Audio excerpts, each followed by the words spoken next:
placed a sun inside my spirit, a blazing truth that never fades, a moon to move my quiet waters, a star to guide me through the shade. Day and night both bend around me, rhythm dancing in my bones. Seasons shift but never shake me. I walk in wisdom fully grown. You wrote my timing in the sky. You set the pace for how I rise. Lights in my sky.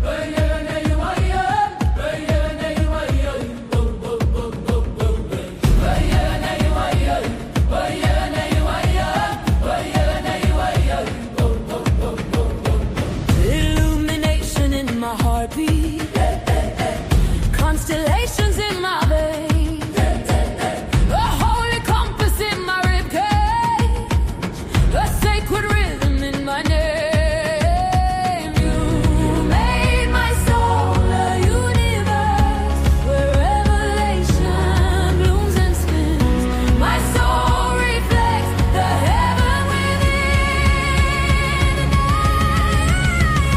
You move me like the moonlight. You hold me like the sunrise. You guide me with the starlight. You awakened all my insides.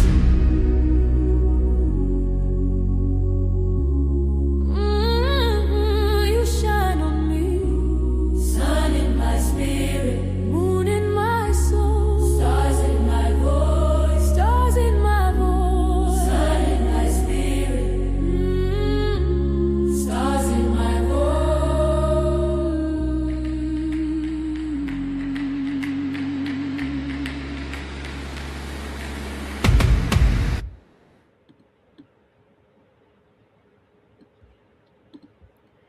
Good morning to you all, and welcome to today's teaching. For a long time, many of us have read certain passages in the Bible and felt unsettled. Verses that sound harsh, violent, even difficult to reconcile with love. And one of those passages is found in the book of Numbers. But before we go into Numbers 31, let's pause and ask a simple question. If Jesus Christ said, "The kingdom of God is within you," and Paul the apostle said, "Christ in you, the hope of glory," then wouldn't that mean the language of Scripture is pointing us inward? Wouldn't that mean what we are reading is not just about events happening outside of us, but processes happening within us? Because the Bible is a layered book, a book of symbols, patterns, poetry, metaphor, and inner language. And when symbolic language is read literally, it can turn a message of transformation into something that feels like violence. So today, we are going to slow down. And we'll begin with Numbers 31. Not to argue, not to defend, but to understand. Because what if this passage is not describing violence toward people, but an inner process of alignment? So take a breath and let's begin.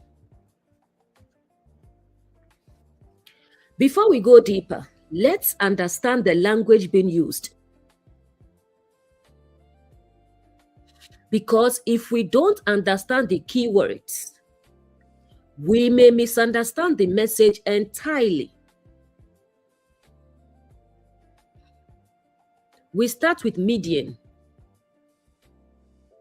Midian represents seductive influence or external desires that pull awareness outward.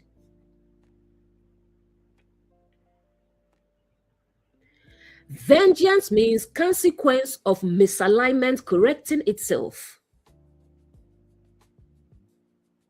War is inner conflict between higher awareness and lower impulses.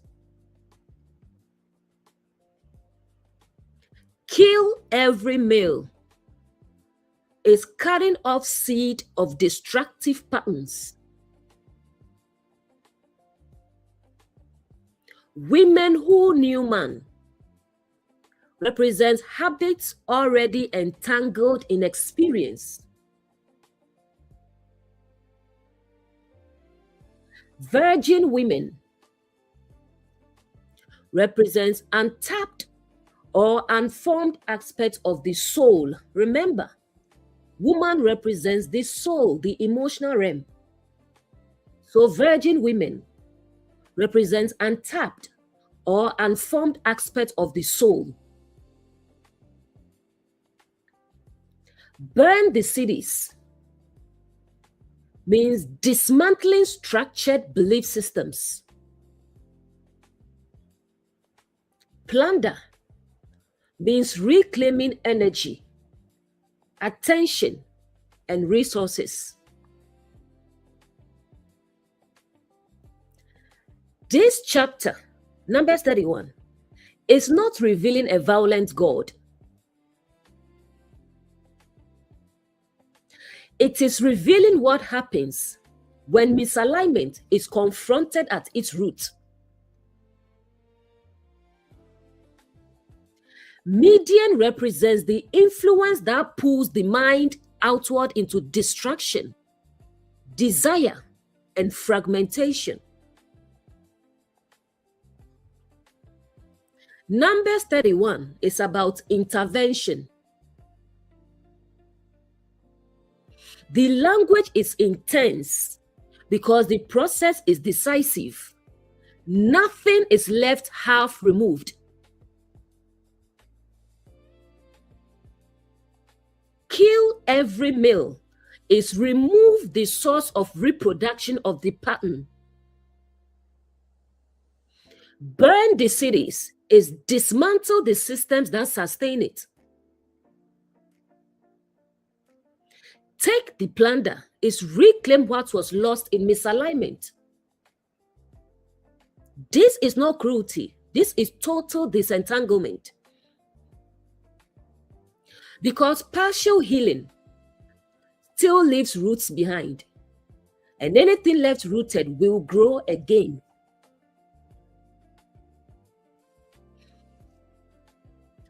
Relatable example. This situation resembles moments where someone decides to fully break free from a destructive cycle. Example, ending an addictive habit, and removing all triggers completely. Cutting off environments or relationships that reinforce unhealthy patterns. Deleting apps, contacts, or routines that keep pulling you back. Restructuring your entire lifestyle to support alignment. At this stage, it may feel extreme, but it is often necessary. Because when something has deeply entangled your life, gentle adjustments are not enough. It requires complete separation to restore clarity and peace. Now, let's begin. Numbers 31, verse 1 to 2. The Lord spoke to Moses, saying, "Take vengeance on the Midianites." I'm summarizing the verse, okay? "Take vengeance on the Midianites. Afterward, you shall be gathered to your people." Lord spoke. This is inner knowing, awakened awareness. Moses represents the conscious observing mind, aligned with truth. Vengeance is restoration through consequence, not revenge. Midianites represents seductive influences that led to misalignment. Israel represents those who walk in alignment after wrestling with truth. Jacob wrestled with truth, and his name was changed to what? Israel. So Israel here is not talking about a people. It represents those who walk in alignment after wrestling with truth. Children represents new awareness or early stage understanding, not yet matured. Afterward is completion of a necessary inner process. Gather to your people represents transition or integration or closure of a phase.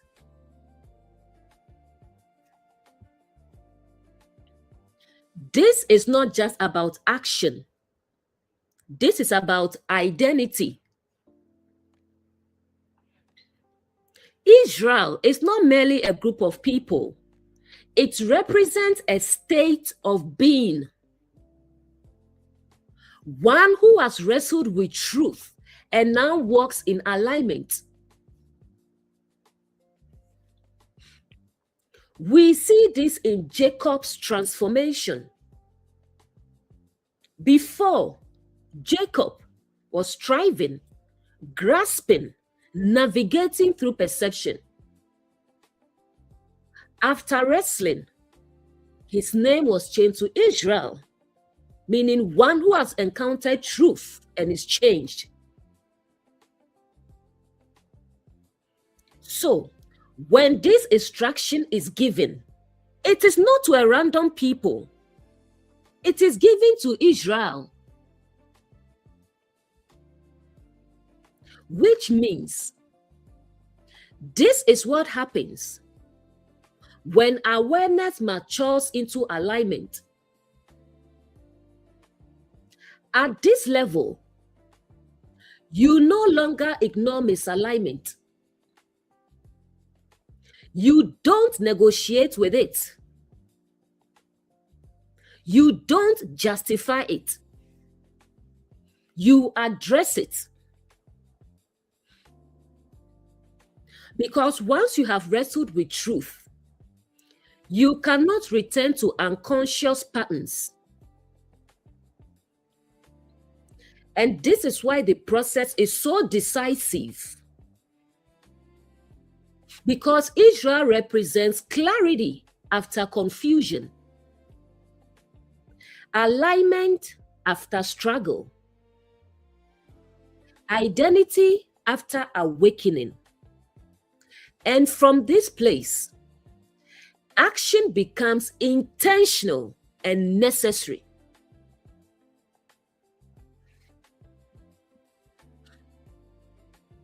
Modern parallel. This situation resembles moments where someone has gone through deep internal transformation and can no longer live the way they used to.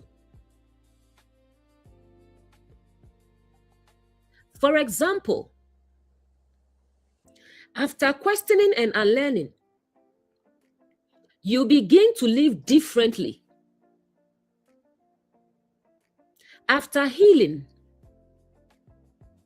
you no longer tolerate what once felt normal. After gaining clarity, you stop negotiating with things that disrupt your peace. You've wrestled, you've seen, you've changed, and now you move differently. Because alignment is no longer an idea. It has become your identity. You are now Israel.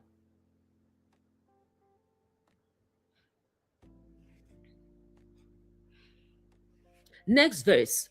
So Moses spoke to the people, saying, arm some of yourselves for war, and let them go against the Midianites to execute the Lord's vengeance on Midian. Symbolic breakdown. Moses spoke. This is conscious awareness, communicating truth internally. The people.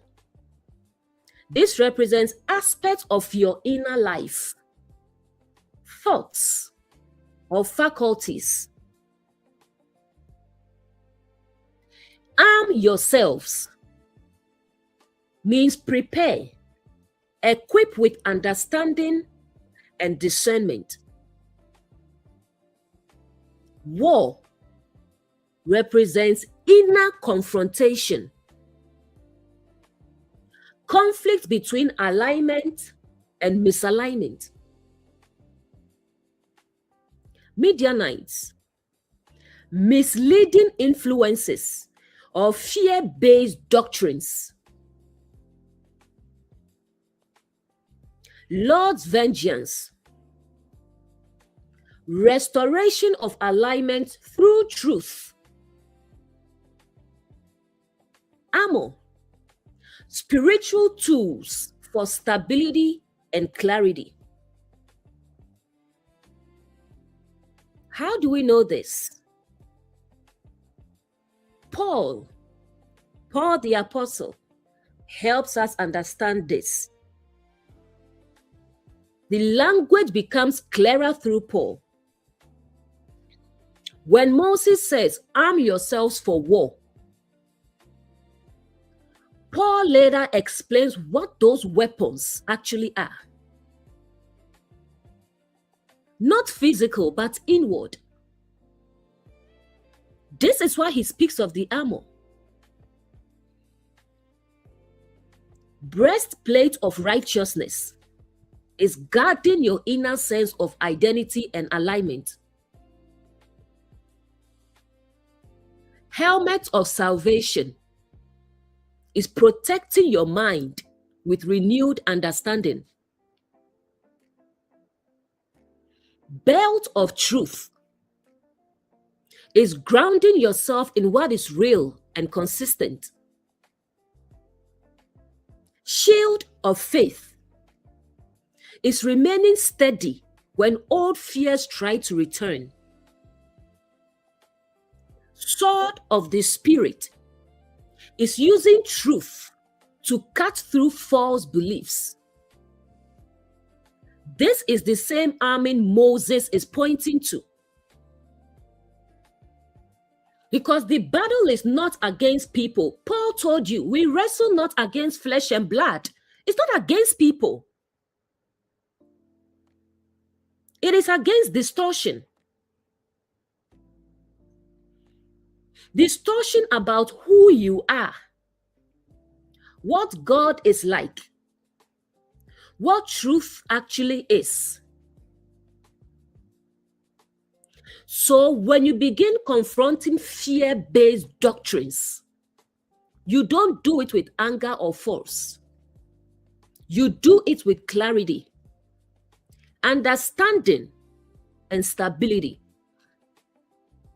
Because without this armor, you can easily fall back into confusion or swing into another form of imbalance. So the preparation is essential because truth must not only be discovered, it must be sustained.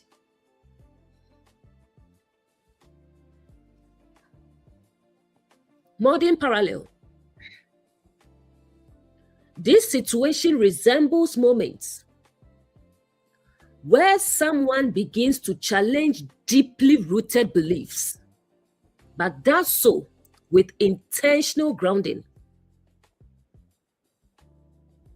For example, studying scripture with context instead of reacting emotionally. Replacing fear-based thinking with clarity and understanding. Staying rooted in peace, even when confronting uncomfortable truths. You are not just tearing things down. You are building stability as you do it. Because true transformation is not just about what you remove, but also what you establish in its place. It's not about deconstruction, but reconstruction. You need to reconstruct when you deconstruct. And that is why the armor matters, because it allows you to stand in truth without being shaken. The entire Bible is about deconstruction. It was written for us. But because it's an inner event, they had to use war imagery, something to describe inner events. That's why we saw it as violent. That is all pointing inward. How do we know this? Jesus was against the religious leaders, against religion, because religion divides. Religion doesn't portray God the way he should be portrayed.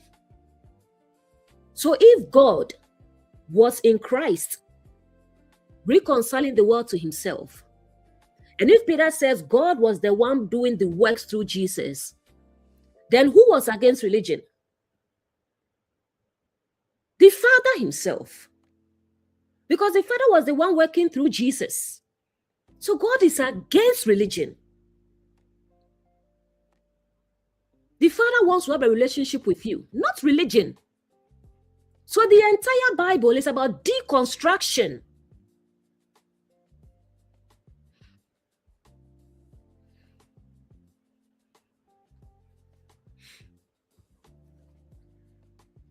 Moving on to Numbers 31 verse 4. From each tribe of Israel, you shall send 1,000 to the war. Symbolic breakdown. Tribe represents dimension or aspect of inner life or identity. Israel represents those walking in alignment after wrestling with truth. 1,000 represents fullness or magnitude or completion of a cycle. Send is intentional release into action. War is inner confrontation between truth and misalignment. This verse introduces order and structure into the process, not chaos, not emotional reaction, but intentional, complete engagement. 1,000 from each tribe points to full participation across every aspect of your being. Nothing is left out. No compartment remains untouched. And the number 1,000 carries a deeper symbolic weight. Throughout scripture, it often signals magnitude, fullness, completion. We see this echoed in 1,000 years as one day before the Lord. This is divine perspective beyond human limitation. We see it echoed in Satan released for 1,000 years, which is a complete cycle reaching its end. So here, it is not about a literal number. It is about the process being thorough and complete. Every tribe, which is every part of your identity, must participate. Because partial alignment still leaves room for misalignment to return. This is why the engagement is structured. Each part of you must be aware, involved, and aligned so that the transformation is not surface level, but total.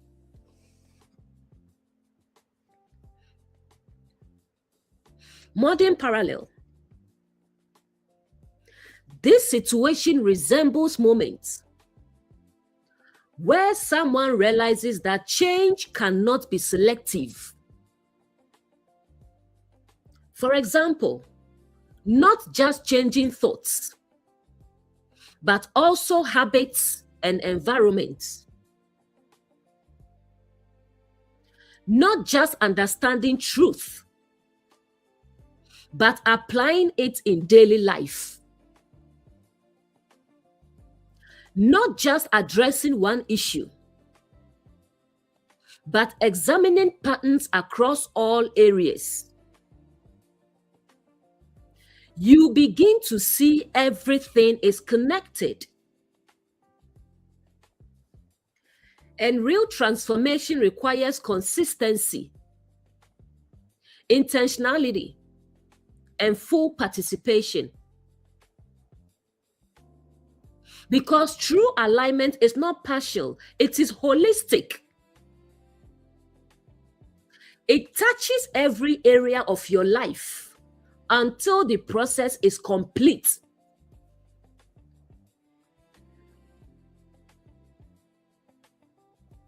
Moving on to next verse. So, there were provided out of the thousands of Israel 1,000 from each tribe, 12,000 armed for war. Provided is made ready or brought into readiness.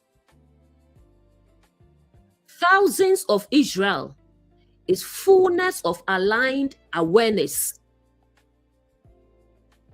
1,000 from each tribe is complete participation from every aspect of your being.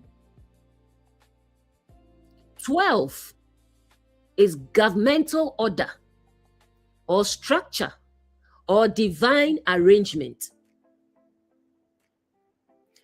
Armed is equipped with truth, discernment, and stability. War is inner confrontation or dismantling misalignment. Now we see organization and readiness fully formed. What was instructed in the previous verse is now established. Provided 12,000 armed for war. This is not random. This is alignment becoming structured and operational. The number 12 is significant. It represents order, governance, and structure. We see this pattern throughout scripture. 12 tribes, 12 apostles. So here, 12,000 is not just a number. It is showing complete ordered readiness across the whole being.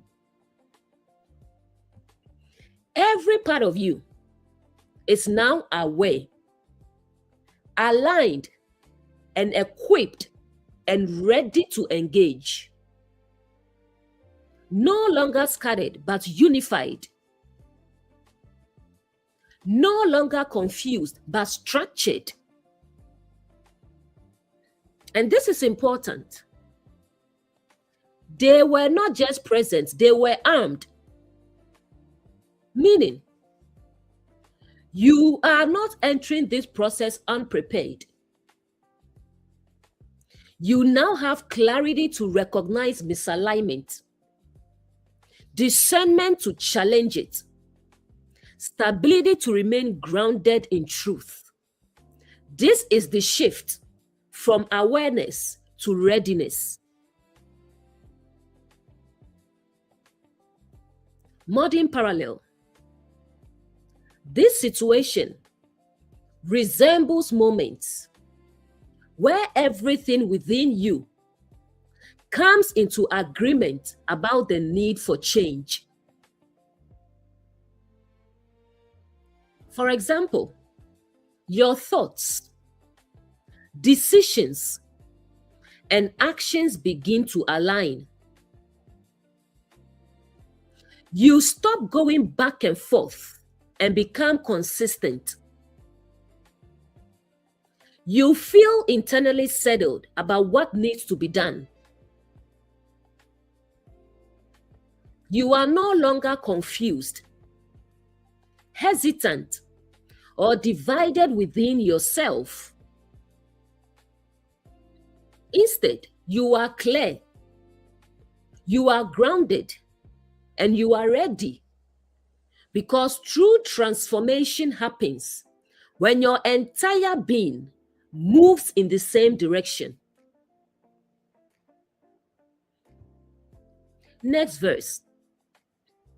And Moses sent them to the war, 1,000 from each tribe, them and Phinehas the son of Eleazar the priest, with the holy instruments and the trumpet for signaling in his hand. Moses sent. This is conscious awareness directing action. 1,000 from each tribe. Complete participation across all aspects. Phinehas. Zeal for alignment or decisive discernment. Priest represents mediator between inner awareness and action. Holy instruments represent sacred tools. What are they? Truth, discernment, spiritual insight.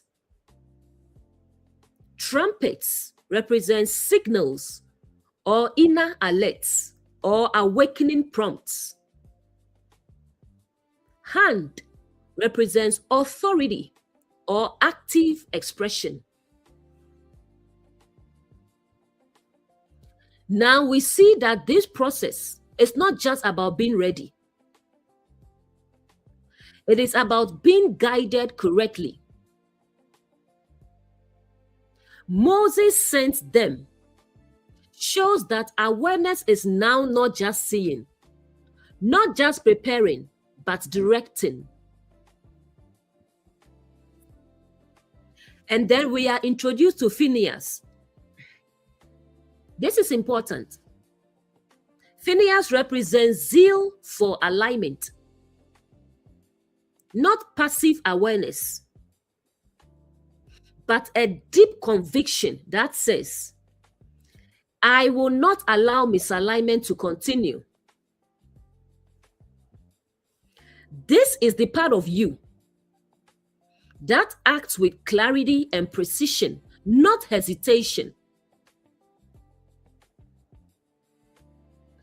Then we see holy instruments. These are not physical objects. They represent the tools you now carry. Truth that cuts through confusion. Discernment that distinguishes what is aligned versus what is not. Awareness that keeps you grounded. And then, trumpets for signaling. This is powerful.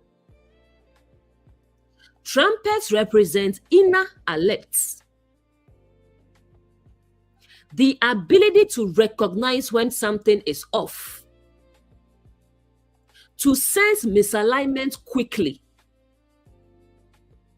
To respond before patterns take root again. This is no longer unconscious living. You are now aware, sensitive, and responsive. And everything is in his hand, meaning this is now active within you, not external, not dependent on others, but something you carry and operate from. Modern parallel. This situation resembles moments where you don't just understand truth. You begin to live by it in real time. For example, sensing immediately when something feels off and addressing it. Having strong discernment about what aligns with your values. Acting quickly when you recognize old patterns trying to return. You are no longer easily influenced, no longer slow to recognize misalignment.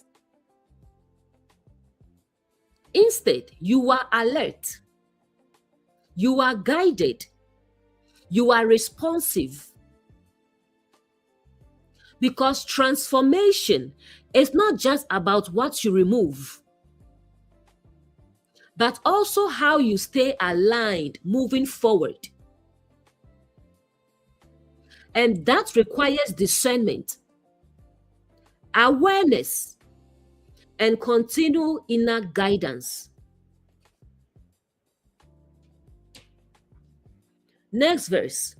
And they warred against the Midianites, just as the Lord commanded Moses, and they killed all the males. They warred. Active inner confrontation. Midianites, misleading influences or seductive patterns. As the Lord commanded, alignment with inner truth, not self-driven reaction. Killed. This is ended or removed. or cut off. Males represent seed or source or reproductive aspect of patterns. Now the process moves from preparation into execution. The word. This is no longer theory, no longer awareness alone. This is active engagement. And notice, as the Lord commanded Moses. This is important. This is not emotional reaction, not anger, not rebellion. This is aligned action. Meaning, you are not reacting from hurt. You are responding from clarity. And then comes the strong language. They killed all the males. This is where many struggle when reading literally. But symbolically, this is precise. Males represent the source, the seed, what reproduces the pattern. This means they didn't just deal with symptoms, they addressed the root. Because if the source remains, the cycle continues. So this is not about distraction for its own sake. It is about ending the ability of the patterns to reproduce. This is deep transformation, not surface level change, but root level removal. Modeling parallel. This situation resembles moments where someone stops managing symptoms and begins addressing the root cause. For example, not just coping with anxiety, but addressing the beliefs fueling it. Not just avoiding toxic cycles, but understanding what keeps recreating them. Not just setting temporary boundaries, but removing the root triggers entirely. This is where change becomes decisive, intentional, and complete. Because you realize, if the root remains, the pattern returns. So true transformation happens when you cut off what keeps the cycle alive.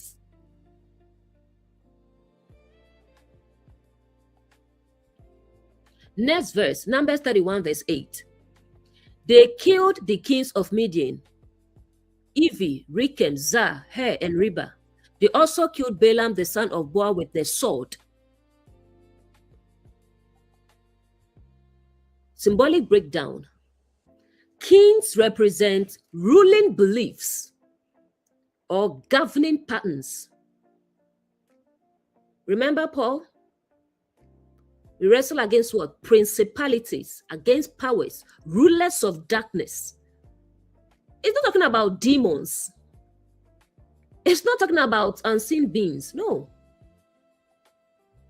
It's talking about ruling beliefs, governing patterns. And that's why Paul would say what? Casting down imaginations and every high thing that exalts itself against the knowledge of God. Because the battleground is the mind. The mind. That's why he would say, be ye transformed by the renewing of your mind. So the battle is not against humans. It's not against flesh and blood. And it's not saying it's against demons or unseen beings. No. Spiritual warfare is against ruling beliefs, fear-based doctrines, governing patterns. That's what the spiritual warfare is about.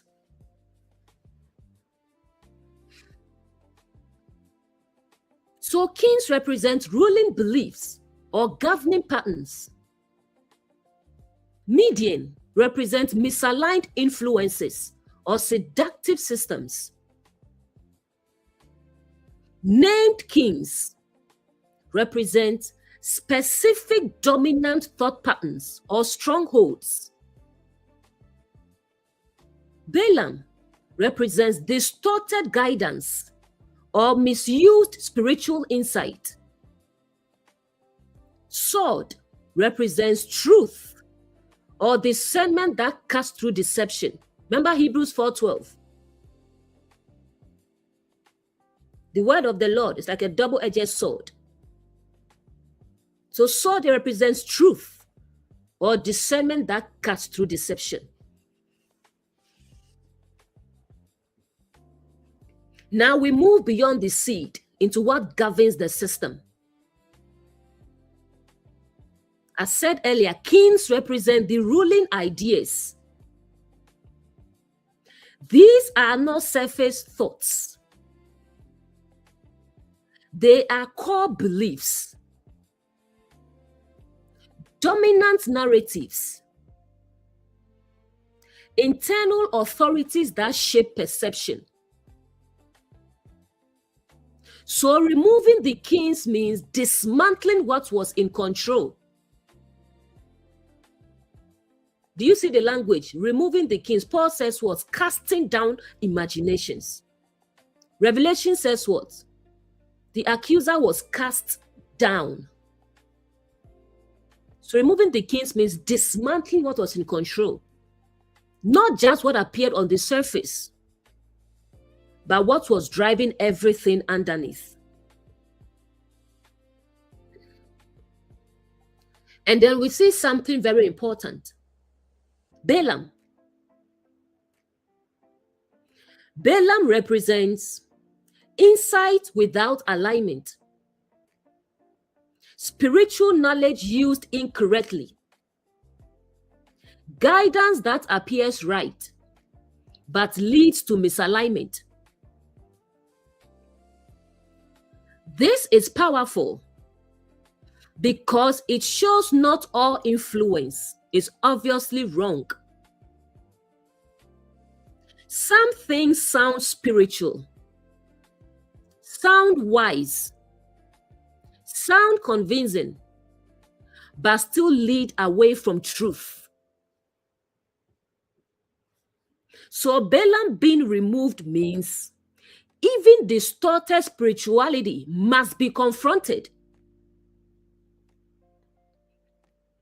Not just obvious error, but subtle misdirection. And the sword represents truth that cuts cleanly. No confusion, no compromise, just clarity. Modern parallel. This situation resembles moments where someone begins to question not just behaviors, but the beliefs behind them. For example, realizing that certain teachings sounded spiritual, but created fear or limitation, fear-based doctrines. Identifying core beliefs like I am not enough or I must earn love. Recognizing guidance that felt right emotionally, but led to confusion or dependency.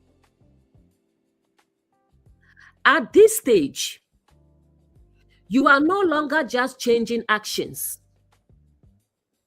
You are challenging what has been governing your thinking. Because you understand, Transformation is not complete until the root beliefs are addressed.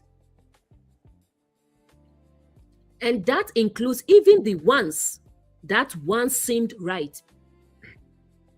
So, you begin to use truth to discern, separate, and realign at the deepest level.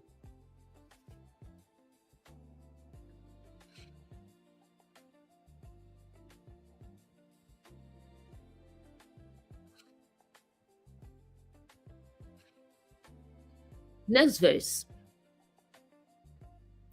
And the children of Israel took the women of Midian captive with their little ones, and took as plunder all their cattle, all their flocks, and all their goods.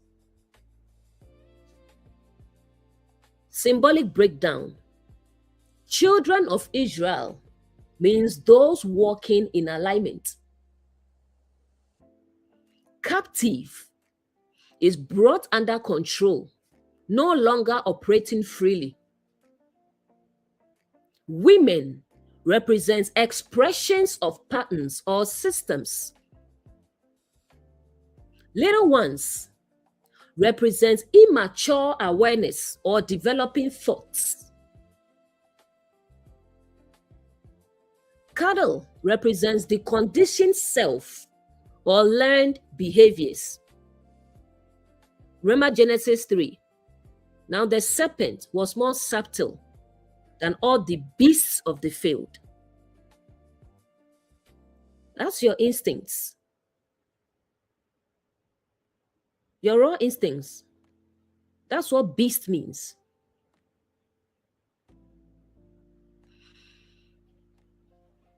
So cattle represents the conditioned self or learned behaviors.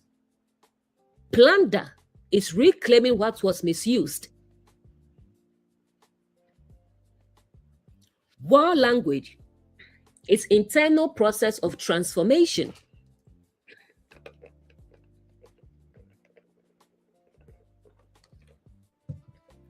Now, the language becomes unmistakable when we connect it with Paul. We see the same pattern: war, captivity, transformation. What does Paul say? Bringing every thought into captivity to the obedience of Christ.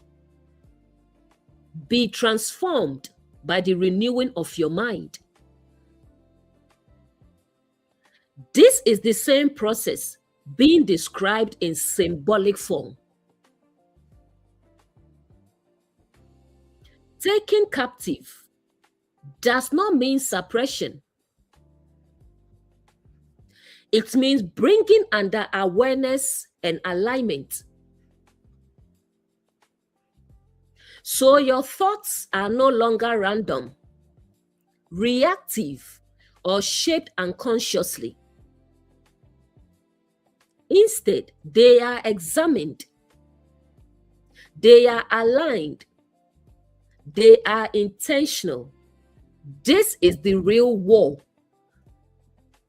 Not against people, but against patterns of thinking.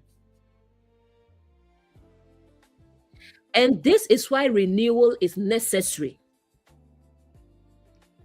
Because transformation does not happen by ignoring thoughts or forcing behavior. It happens by renewing the mind. Which means replacing distortion with clarity, replacing fear with understanding,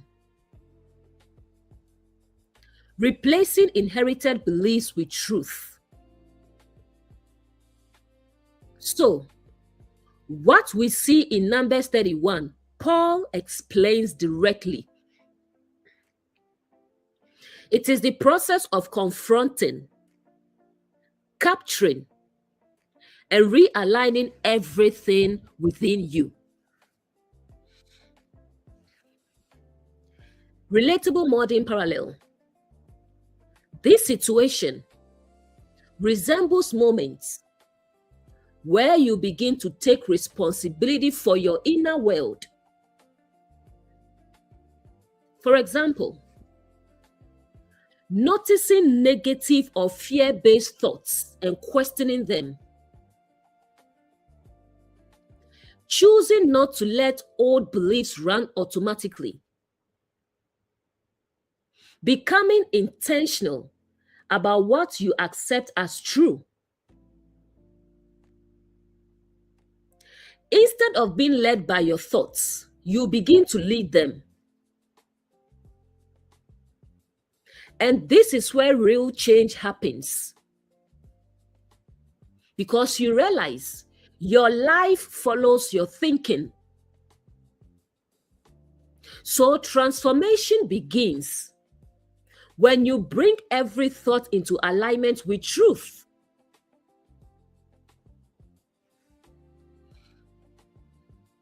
Next verse. And they burned all their cities where they dwelt, and all their encampments with fire. Burned represents purification or complete removal. Cities represent structured systems or established belief frameworks. Dwelt, where patterns lived and were sustained. Encampments, temporary setups or habits or environments. Fire represents truth or refinement or purification. Now we move beyond individuals and patterns into systems and structures. Cities represent organized belief systems, frameworks that supported certain ways of thinking, environments where those patterns were normalized. Encampments represent temporary habits, recurring behaviors, situations you repeatedly found yourself in. And what happens? They are burned with fire. This is not distraction for the sake of distraction. This is purification and dismantling. Because even if you remove the roots, the males, the governing beliefs, the kings, or the distorted guidance, Balaam, if the structure remains, the pattern can return. So the fire represents truth exposing everything. Refinement removing what cannot remain. Clarity dissolving what was built on distortion. This is deep work. Because it's not just about what you think. It's about what has been built around those thoughts. Modern parallel. This situation resembles moments where someone not only changes internally, but restructures their entire environment. For example, stepping away from communities that reinforce fear-based thinking. Changing routines that keep you in old cycles. Removing influences, media, conversations, environments that contradict your new awareness. You begin to realize it's not enough to think differently. You must also live differently. Because environments reinforce patterns. So true transformation includes dismantling old structures and creating space for new alignment. And sometimes that requires letting certain structures go completely so that something new can be built on truth.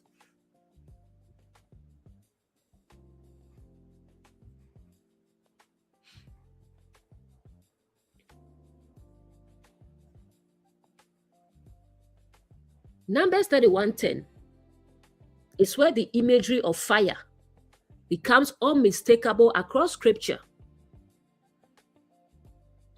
The burning of cities is not about destruction for its own sake.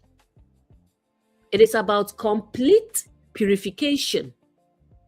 Nothing partial, nothing hidden, everything exposed and refined. This is the same pattern we later see described as the lake of fire, often misunderstood as punishment. But symbolically, it represents total refinement. A process where everything false is consumed, where everything misaligned is dissolved, where everything built on distortion cannot remain. That's why the book of Revelation is called the unveiling of you, your true self. It's not a book of terror. That's why it's highly symbolic. But many people read it literally and create fear and panic, which is not there.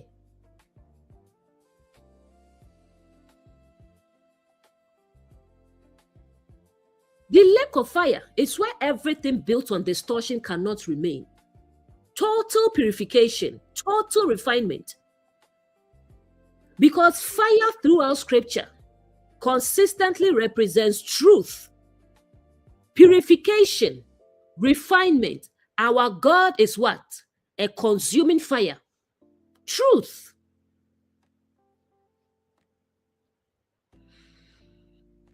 We see it as the refining fire that purifies gold. The fire that reveals what is built on each foundation.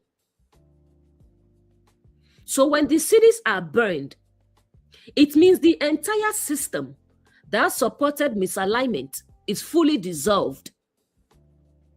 Not suppressed, not hidden, but completely brought to an end. Because partial purification still leaves residue, but fire leaves nothing untouched. Modern parallel. This situation resembles moments where transformation becomes so deep that entire belief systems collapse. For example, realizing that foundational teachings you held were built on fear. Experiencing a complete shift in how you see yourself, God, and life. Letting go of entire frameworks, not just individual ideas. At this stage, it can feel intense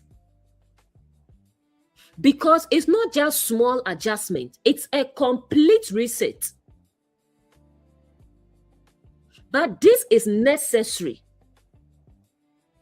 because true transformation is not about modifying old systems. It is about allowing what is not aligned to be fully dissolved so that what remains is built on truth. And that is what the fire represents. Not punishment, but purification that restores clarity.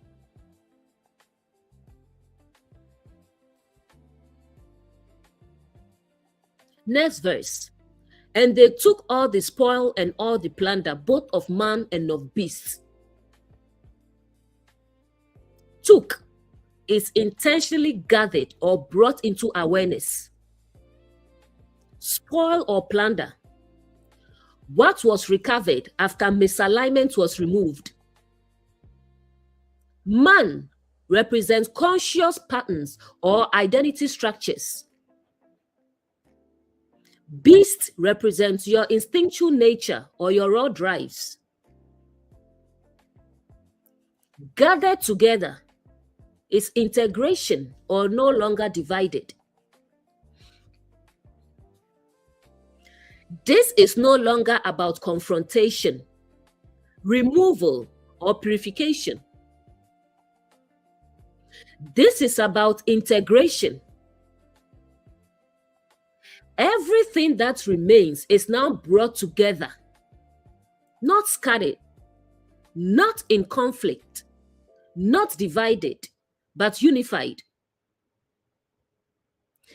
This is what Paul describes as being one with Christ. Not in a mystical external sense, but as alignment of your entire being, where your thoughts, your identity, and your nature are no longer in opposition, but functioning as one. This also echoes Genesis. A man shall leave his father and mother and cleave unto his wife, and they shall be one flesh. One, which means joining, uniting. So the full pattern is leave, separation from misalignment, confront, inner war, purify, fire, gather, integration, and cleave, become one. This is the journey of transformation, not fragmentation, but unity, where nothing within you is fighting, resisting, or divided. Everything is now aligned and integrated.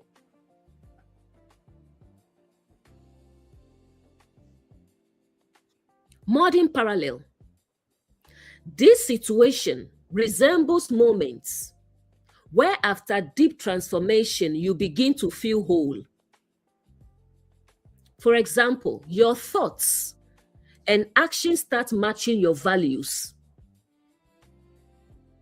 You no longer feel like you are two different people in different situations. Your instincts, emotions, and decisions begin to align. You are no longer conflicted internally or pulled in opposite directions. Instead, you feel integrated.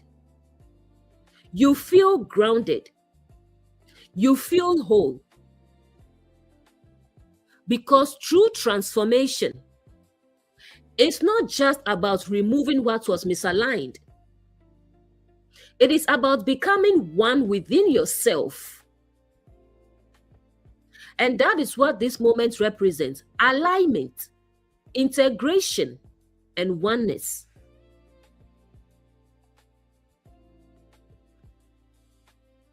Next verse. And they brought the captives, the plunder, and the spoil to Moses, to Eleazar the priest, and to the congregation of the children of Israel, to the camp at the plains of Moab, by the Jordan across from Jericho. Symbolic breakdown. Brought is presented or made visible or brought into awareness. Captives is thoughts and patterns now under alignment. Plunder or spoil, recovered energy, habits, and resources. Moses represents conscious awareness or understanding. Eleazar the priest represents discernment or spiritual mediation. Congregation is your whole inner being. Kings represents governing authority within. Priests represents discernment and alignment with truth. Jordan represents transition into a new state. Jericho represents next stronghold or threshold before breakthrough. Now, everything that has been confronted, purified, reclaimed, and integrated is brought into full awareness. Nothing hidden, nothing unconscious. Everything is now seen, understood, and aligned. We see he has made us kings and priests, a royal priesthood, a holy nation. Because what we are seeing here is the union of authority and discernment. Moses represents awareness. Eleazar the priest, discernment. Israel, aligned being. Together, this reflects kingship and priesthood within you. King governs. Priest discerns. So now, your thoughts are governed. Your patterns are examined.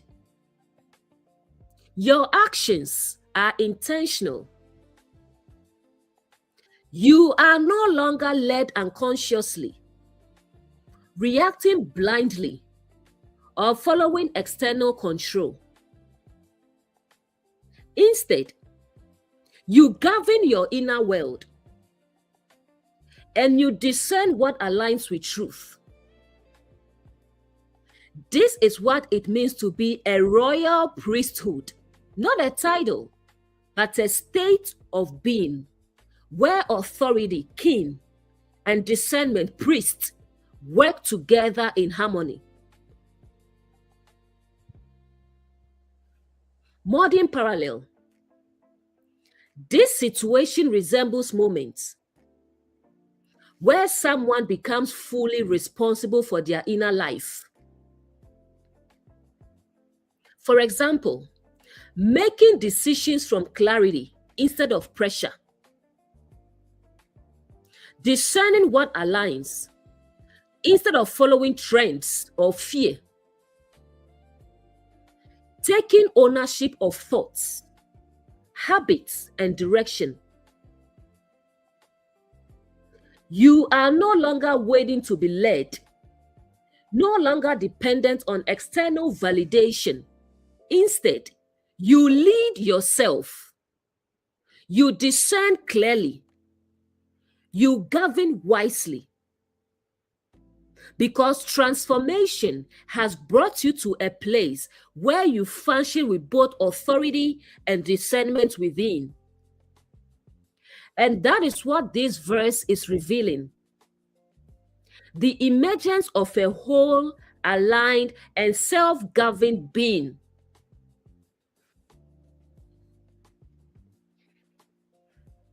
Next verse. And Moses, Eleazar the priest, and all the leaders of the congregation went to meet them outside the camp. Moses represents conscious awareness. Eleazar the priest, discernment or spiritual insight. Leaders, governing faculties or matured aspects of the mind. Went to meet. Intentional examination or engagement. Outside the camp, place of evaluation before integration. Now we see something very important.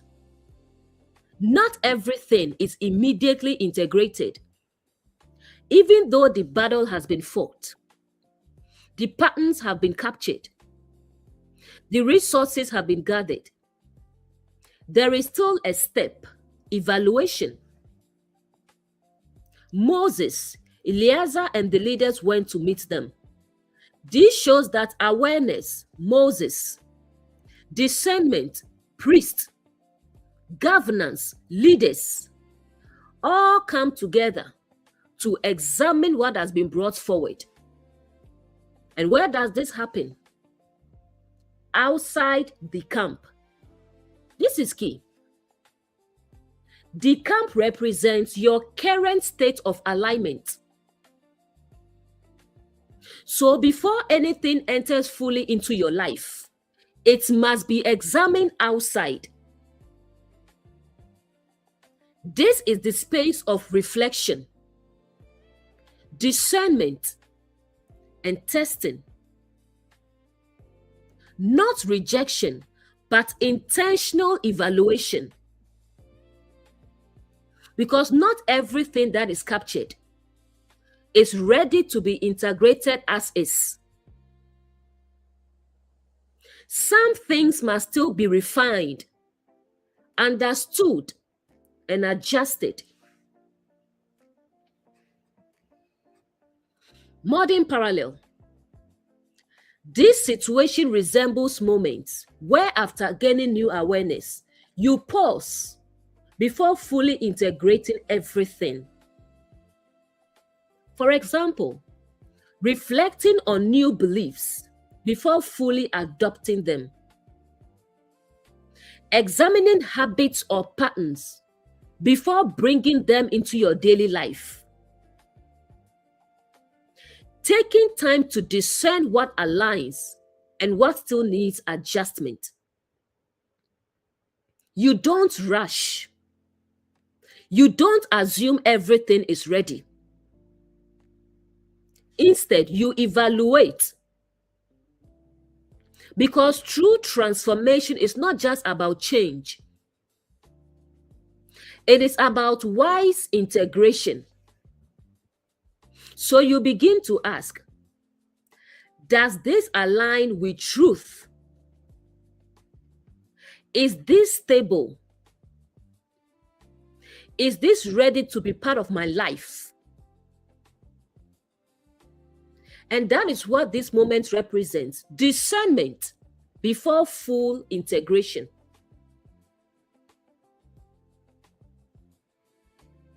This moment connects directly to Genesis 3, the flaming sword.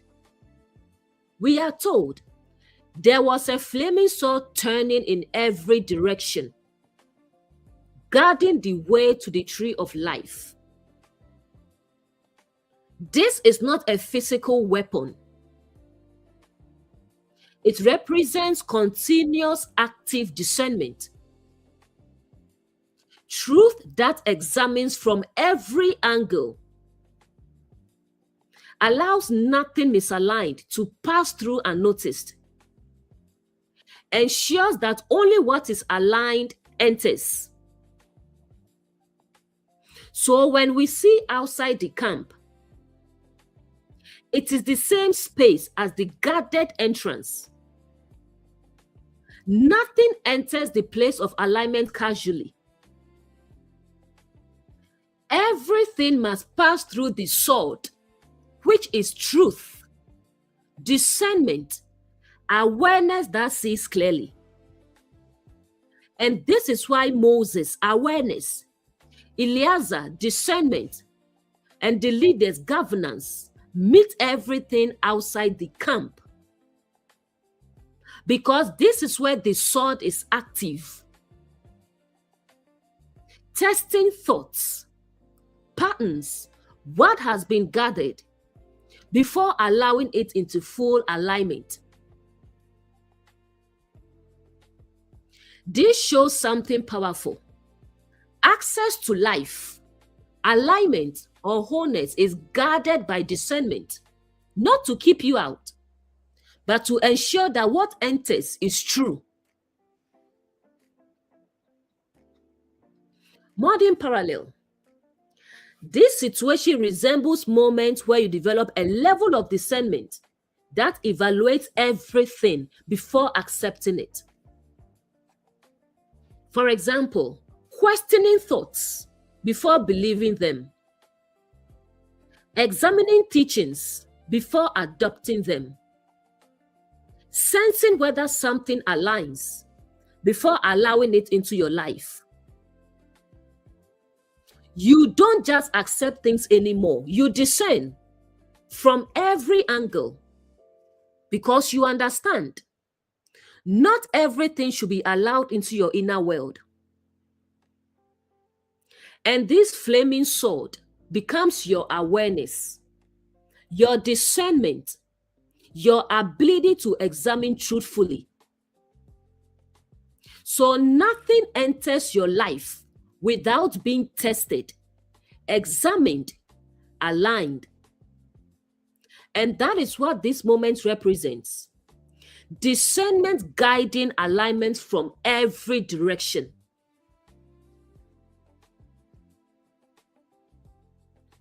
Next verse. And Moses was angry with the officers of the army, with the captains over thousands and captains over hundreds, who had come from the battle. Symbolic breakdown. Moses, as you already know, represents conscious awareness. Angry, strong recognition of misalignment, not emotional reaction. Officers or captains, governing thoughts or decision-making patterns. Thousands or hundreds, structured levels of influence within the mind. Came from the battle after a confrontation and transformation process. Now we see something very important. Even after the battle, something was not fully addressed. Moses was angry. This is not emotional anger as we commonly understand it. It represents clear, uncompromising awareness.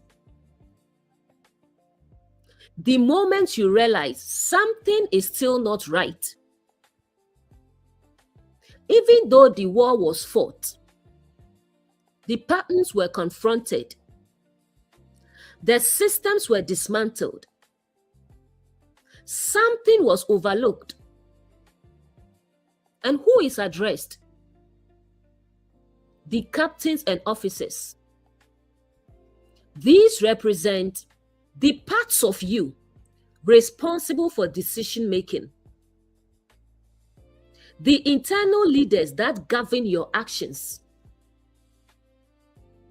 This shows even your governing patterns can miss things, even after growth, even after effort. And awareness, Moses does not ignore this. It addresses it directly. Because partial transformation still leaves room for misalignment. This is a refining moment, not condemnation, but correction, where awareness says we need to go deeper. Modern parallel. This situation resembles moments where you realize that even after making changes, something still doesn't fully align.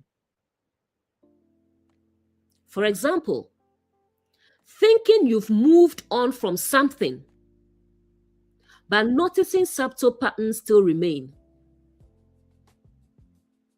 Making progress, but realizing certain beliefs were not fully addressed.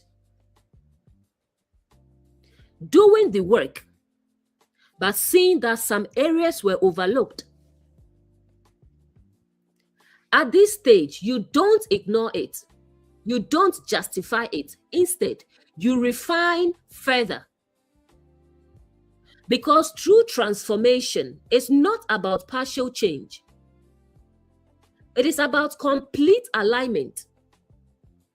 So awareness steps in again, not to condemn, but to bring clarity and completion. And this is what this moment represents. The willingness to go deeper when something is still unresolved. Next verse. And Moses said to them, "Have you kept all the women alive?" Moses said, this is conscious awareness questioning. Kept alive, allowed to remain or preserved. Women, expressions or manifestations of patterns. all, completeness, or nothing excluded. Now awareness begins to question the outcome. Have you kept all the women alive? This reveals something that should have been addressed was preserved instead. Women here represent how patterns express themselves, the outward manifestation of underlying systems. So while the root, males, was addressed, the governing structures, kings, were removed. The expressions of those patterns were still present. This is subtle but powerful because it shows you can remove the root but still hold on to the expression. And if the expression remains, it can eventually recreate the pattern. This is why awareness responds, not to condemn, but to expose what was overlooked. This is the stage of deeper refinement, where you begin to see, I removed the source, but I still kept part of the outcome, and that must now be addressed. Modern parallel. This situation resembles moments where someone realizes they have let go of a root issue, but still hold on to its expressions. For example, leaving a toxic environment, but keeping the same thought patterns. Rejecting fear-based teachings, but still thinking from fear. Ending a cycle, but maintaining habits shaped by that cycle. At this stage, you begin to ask, what am I still holding on to? Because transformation is not complete until the root is removed and the expressions are also addressed. This is where awareness becomes even more refined. Not just looking at what started the pattern, but also what continues to reflect it. And that is what this moment represents. The exposure of subtle remnants that still need alignment.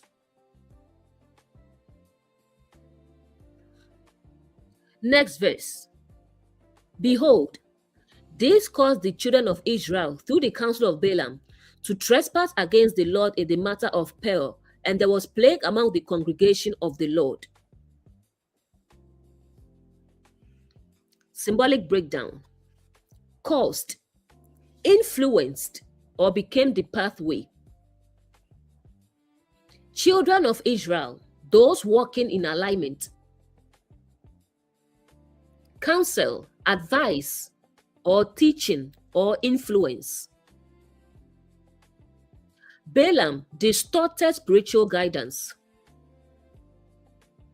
Trespass, deviation from alignment. Peor, place of compromise or misdirected desire.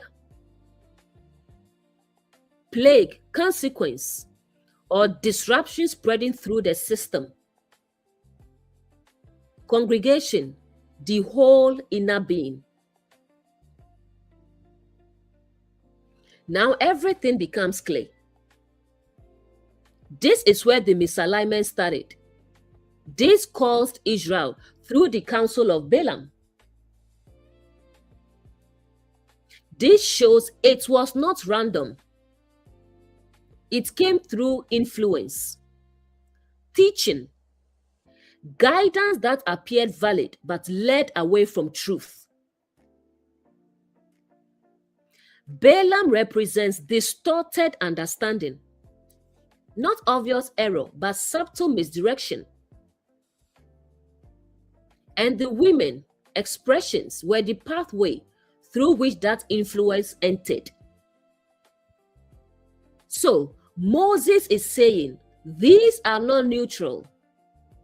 These are connected to what led you into misalignment in the first place. And then we see there was a plague. The plague represents the spread of confusion, the ripple effect of misalignment, how one distortion can affect the whole system. Because when misalignment enters, it doesn't stay contained. It spreads through thoughts, emotions, and behaviors until it affects the entire congregation, your whole being.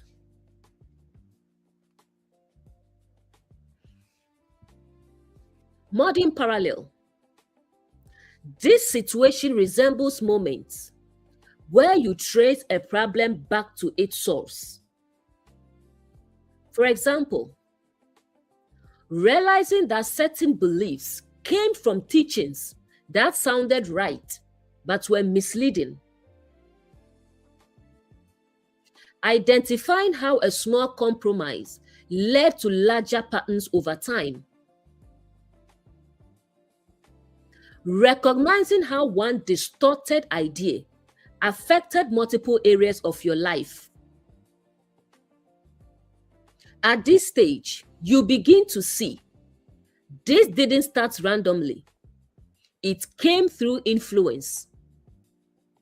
And you understand why it must be addressed fully.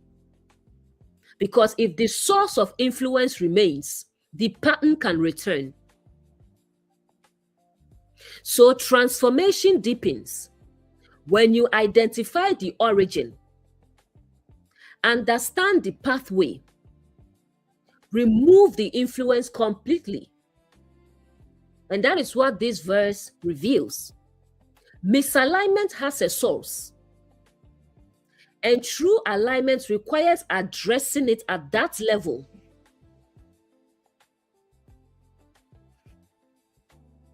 Next verse. Now therefore, kill every male among the little ones, and kill every woman who has known man intimately. Now therefore represents conclusion or necessary next step. Kill represents remove or bring to an end. Male among the little ones. Early stage seeds of patterns, immature but capable of growth.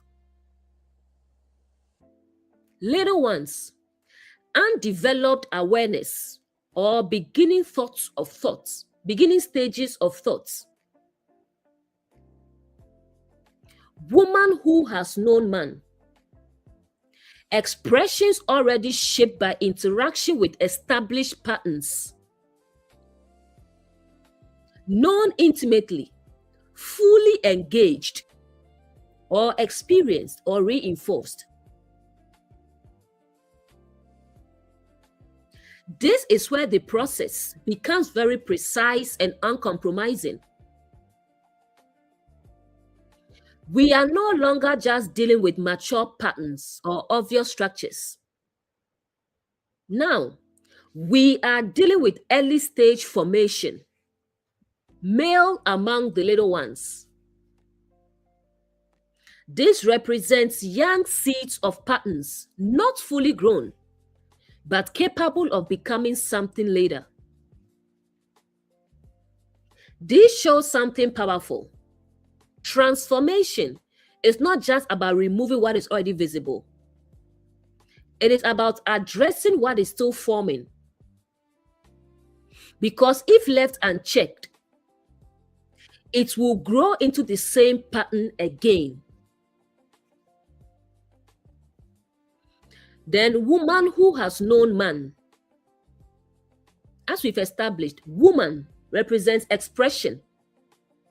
Man represents source or seed. So this refers to expressions that have already been shaped and reinforced. These are patterns you have practiced, behaviors you have repeated,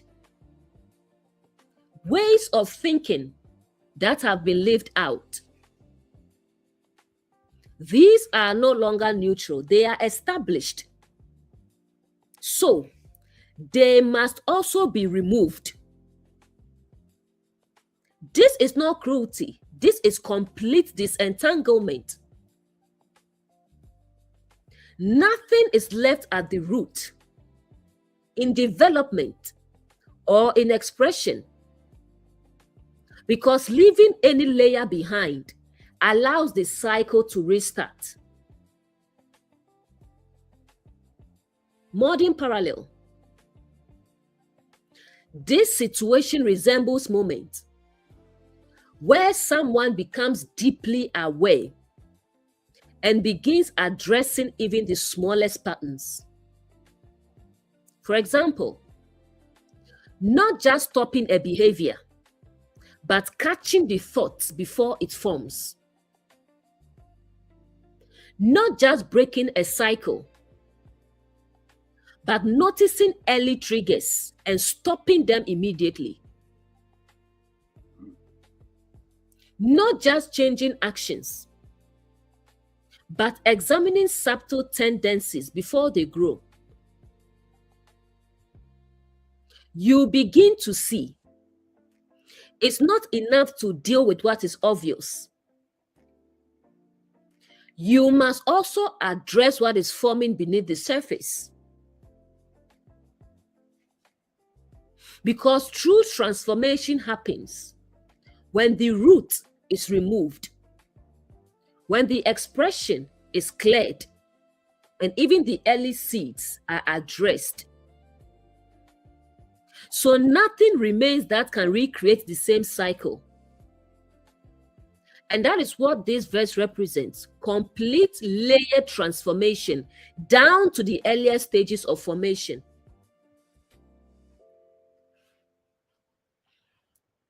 Next verse, Numbers 31, verse 18. But all the young girls who have not known man intimately, keep alive for yourselves. Young girls here represents undeveloped expressions, pure, unformed aspects of awareness.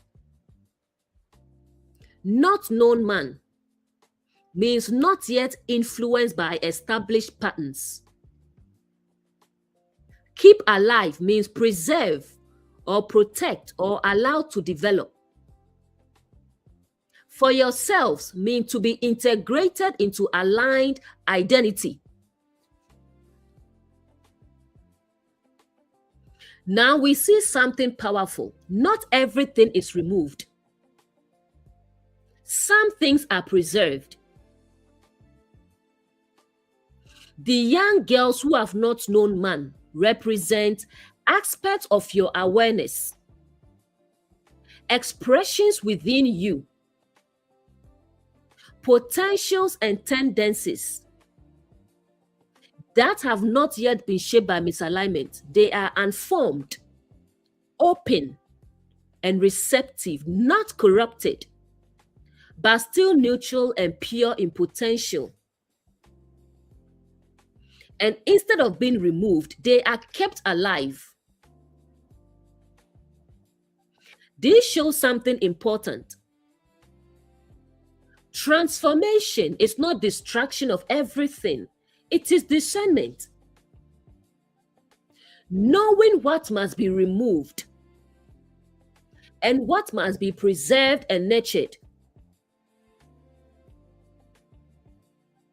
These young girls represent new ways of thinking, fresh perspectives, unconditioned awareness that can now be developed in alignment. Keep alive for yourselves means bring these into your identity. Nurture them. Allow them to grow under truth, awareness, and alignment. So instead of being shaped by distortion, they are shaped by clarity. Modern parallel. This situation resembles moments where, after letting go of old patterns, you begin to recognize new possibilities within yourself. For example, discovering new ways of thinking that are not rooted in fear. Developing new habits that were not influenced by past conditioning. Noticing parts of yourself that feel fresh, open, and unburdened. Instead of rejecting everything, you begin to discern what is healthy and worth nurturing. You protect these new aspects. You give them space to grow. Because you understand, not everything within you needs to be removed. Some things need to be preserved and developed in alignment. And that is what this verse represents. The protection of unformed, pure potential so it can grow in truth.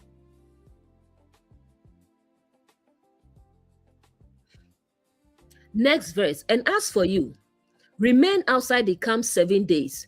Whoever has killed any person and whoever has touched any slain, purify yourselves and your captives on the 3rd day and on the 7th day.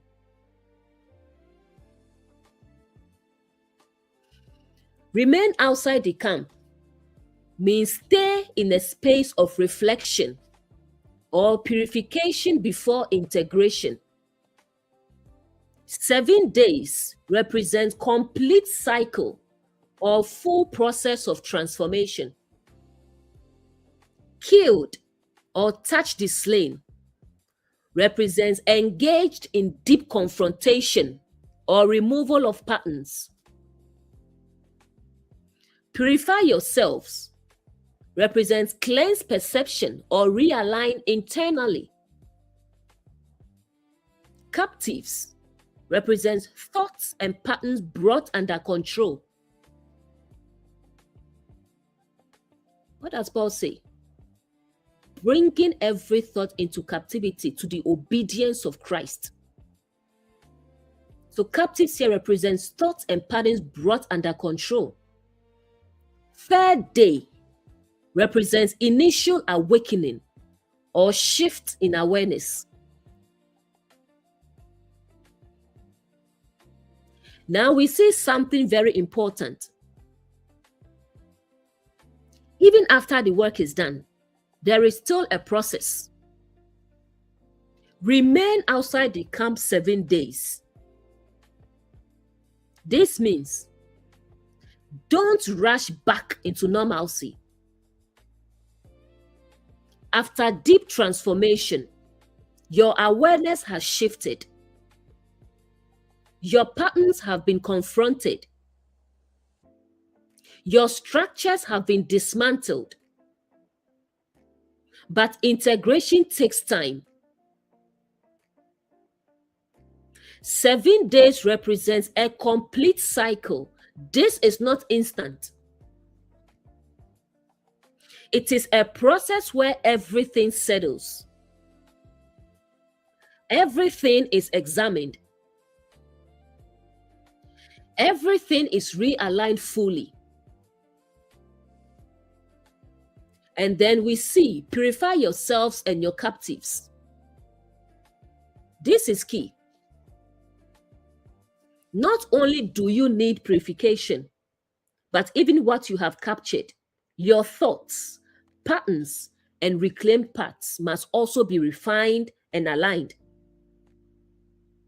Because everything is still adjusting to the new state. Then we see the 3rd day and the 7th day. 3rd day represents awakening, realization, initial clarity. 7th day represents completion, rest, full integration. So the process looks like this: awareness, 3rd day; integration, 7th day. This shows transformation is both immediate and progressive. You can see clearly in a moment that full alignment unfolds over time. Modern parallel. This situation resembles moments where after a major breakthrough, you need time to process and stabilize. For example, after leaving a belief system, taking time to rebuild your understanding. After ending a toxic cycle, allowing yourself space to reset mentally and emotionally.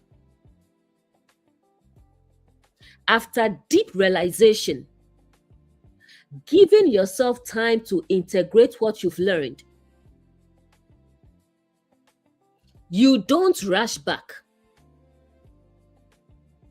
You don't pretend everything is instantly settled. Instead, you allow the process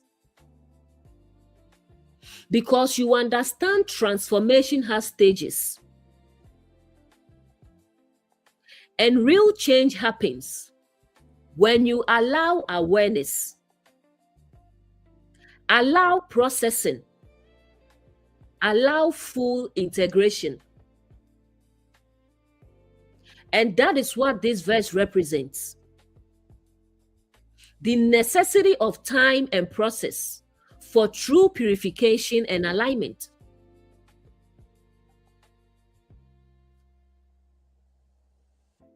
Next verse, Numbers 31, verse 20. And purify every garment, every article of leather, everything made of goat's hair, and every article of wood.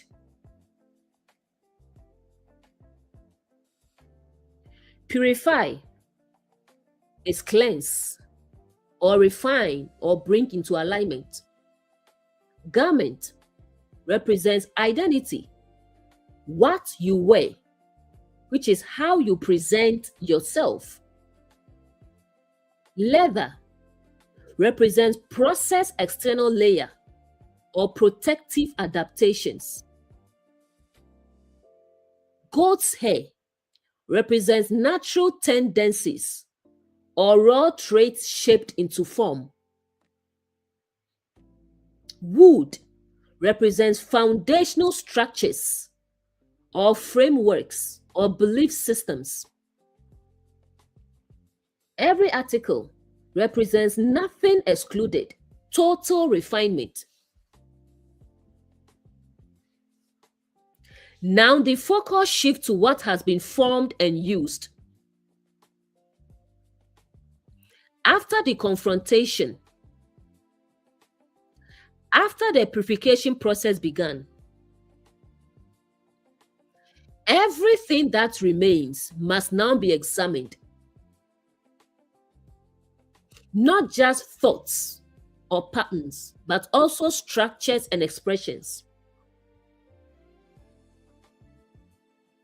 Garments represent identity, how you see yourself, present yourself, function outwardly. Even this must be purified because identity can still carry old labels, old definitions, and subtle remnants of misalignment. Then leather. This represents adaptations, protective layers you developed over time, ways you learn to cope, survive, and navigate. These are not inherently wrong, but they must be refined. Then goat's hair. This connects to natural tendencies, raw traits that have been shaped into behavior. Even what feels natural must be examined, because not everything natural is aligned. And finally, wood. This represents foundational structures, belief systems, frameworks you've built your life on. Even these must be tested and refined. So this verse shows transformation goes beyond the internal. It reaches identity, behaviors, adaptations, foundational beliefs, and nothing is exempt.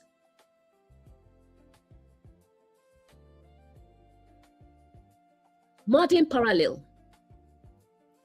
This situation resembles moments where someone begins to examine not just their thoughts, but everything they've built around those thoughts.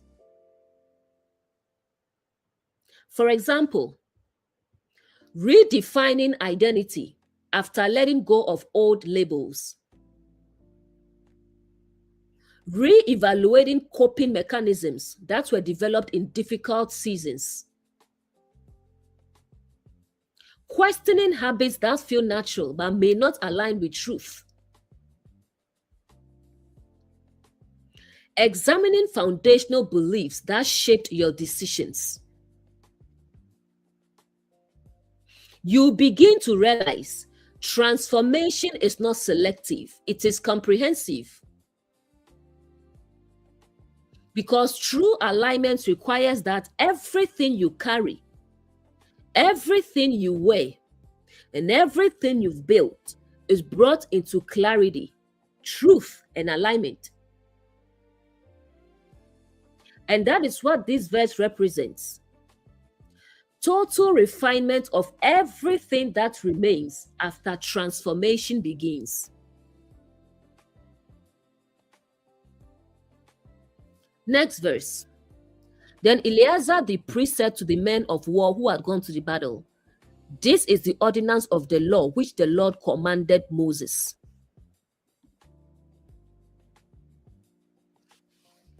Eleazar the priest represents discernment or spiritual understanding.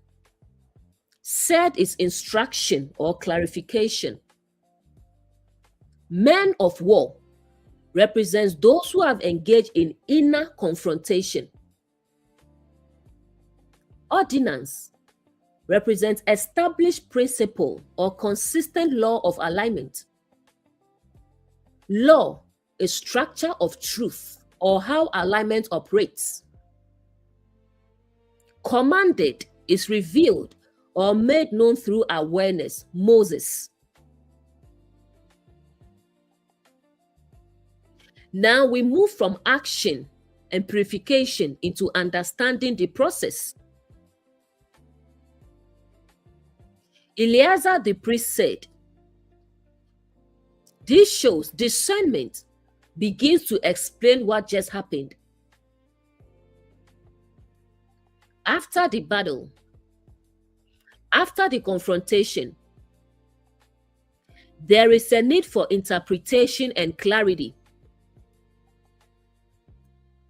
Because transformation is not just something you go through, it is something you must understand.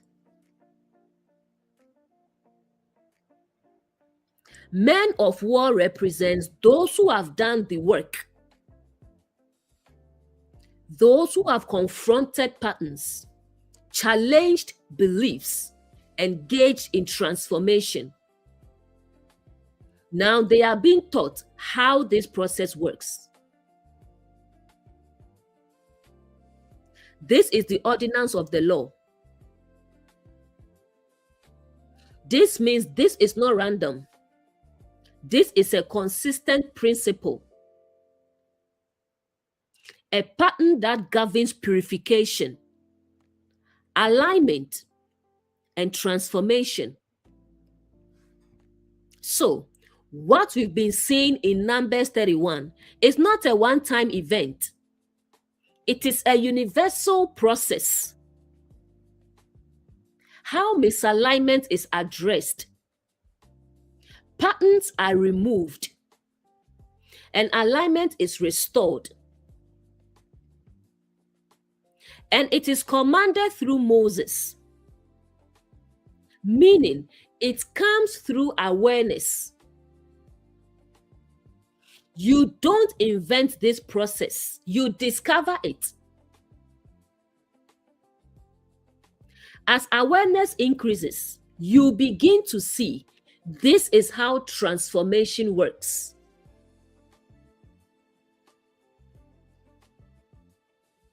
Modern parallel. This situation resembles moments where, after going through a deep experience, you begin to understand the principles behind it. For example, realizing there is a pattern to how you grow and transform. Understanding that healing follows certain stages. Recognizing that clarity, confrontation, and integration are part of a process. You move from just experiencing change to understanding change. And that understanding gives you confidence, stability, and consistency. Because now you know this is not random. There is a structure. There is a process. There is a law to it. And that is what this verse represents. The revelation that transformation follows a consistent, understandable pattern.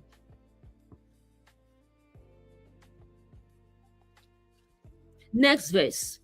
Only the gold, the silver, the bronze, the iron, the tin, and the lead. Symbolic breakdown. Gold represents refined truth, highest value, divine nature. Silver represents redemption or clarity or reflective understanding. Bronze represents judgment or discernment or evaluation. Iron represents strength or structure or resilience. Tin represents adaptability or flexibility in form. Lead represents weight or density or what carries heaviness. Only is distinction or what remains after testing. Now we see something very important. Not everything is treated the same. Some things must be burned away completely, but others can pass through the fire. These metals represent what has substance. Things within you that are strong, valuable, and capable of being refined, not destroyed, but purified. Gold, silver, bronze, iron, these are materials that endure fire. They don't disappear. They become refined. This shows a powerful truth. Transformation does not remove everything. It reveals what is real and what can remain. Even lead, which represents heaviness, is still listed. Meaning, even the heavier aspect of your experience can be processed and refined. So this verse introduces discernment in purification. Not everything is rejected or destroyed. Some things are tested and transformed. Modern parallel. This situation resembles moments where you realize that not everything in your life needs to be discarded. For example, certain traits that just need refinement, not removal. Experiences that felt heavy but shaped your strength. Parts of your identity that become clearer and stronger through challenge. You begin to see some things in you are worth keeping.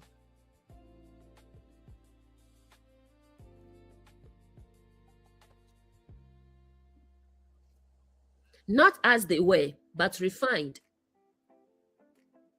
Because fire does not always mean loss. Sometimes it means clarification of value, where what remains is stronger, clearer, and more aligned. And that is what this verse represents. The distinction between what must be removed and what can be refined. Next verse. Everything that can endure fire, you shall pass through the fire. It shall also be purified with the water of purification. And whatever cannot endure fire, you shall pass through the water.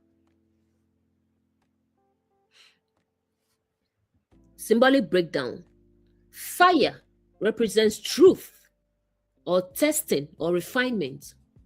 Water represents cleansing or renewal or restoration. Endure fire, what can withstand deep truth?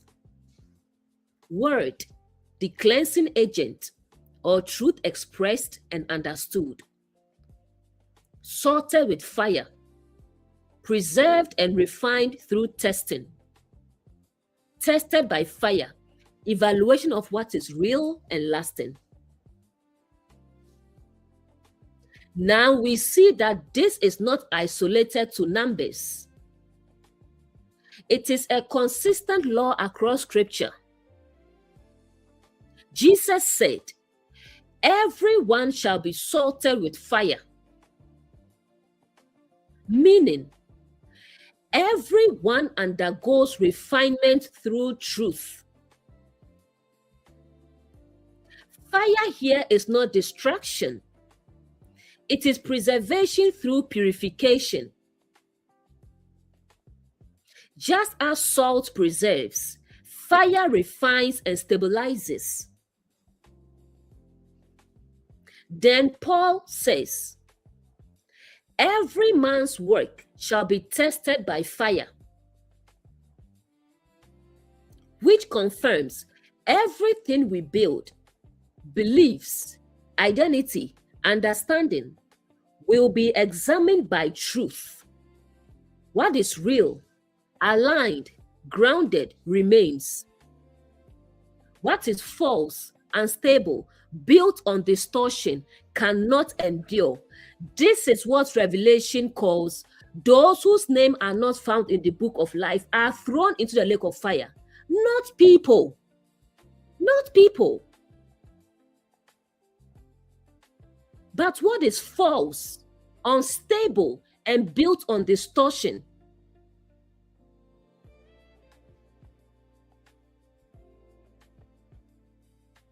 And then we see the other side, cleansed by the washing of the word.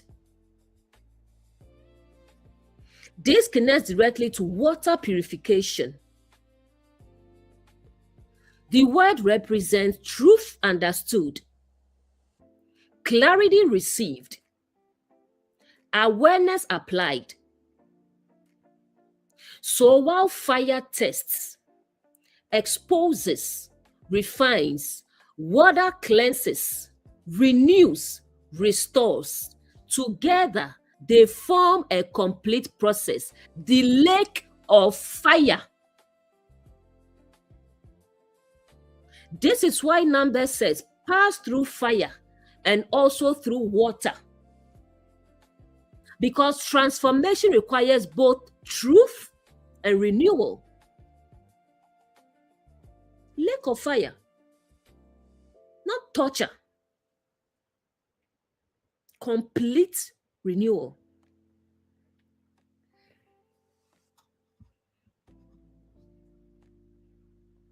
Modern parallel.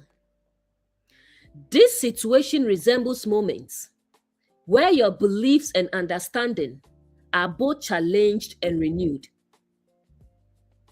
For example, experiencing a deep realization that dismantles what you once believed, fire. Then rebuilding your understanding with clarity and peace, water. Or having your mindset tested through life experiences. Then gaining new perspective that restores and stabilizes you. You begin to see growth is not just about being challenged. It is also about being renewed. Because true transformation is not complete until what is false is removed and what is true is established. So this verse, along with Jesus and Paul, reveals a universal process where every person undergoes testing, fire, and renewal, water, until alignment is complete.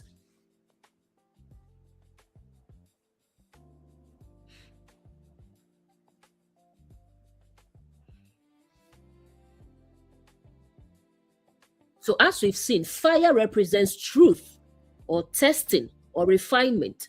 Water represents cleansing or renewal or restoration. Lake represents fullness or totality or immersion. Lake of fire is complete, immersive purification through truth and renewal. Now everything comes together. In Numbers, we see fire and water working together. Fire tests and refines. Water cleanses and restores. Then in later scripture, this imagery is combined into one phase, the lake of fire. This is not random. It is a fusion of both processes. A lake represents full immersion, not partial, not surface level, complete. So the lake of fire becomes total immersion in purification, where truth, fire, is fully active, and cleansing, water, is fully present. Nothing is hidden. Nothing escapes. Everything is exposed, refined, and cleansed. This is why it is described in such strong imagery, because it represents complete transformation.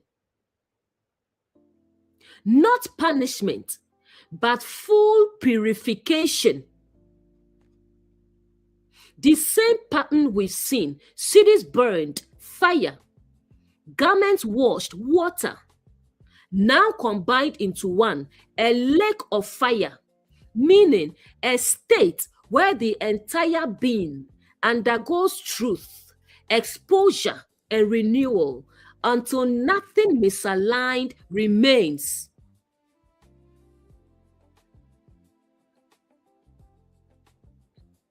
This situation resembles moments where transformation is so deep that it feels like your entire perspective is being reshaped at once. For example, going through a complete shift in how you see yourself and life. Having old beliefs fully dismantled while new understanding emerges. feeling like everything is being reworked internally. It's not partial, it's immersive. You are not just learning something new.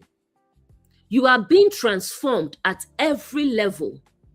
And that is what the lake of fire represents. Complete immersion in truth and renewal until alignment is fully restored.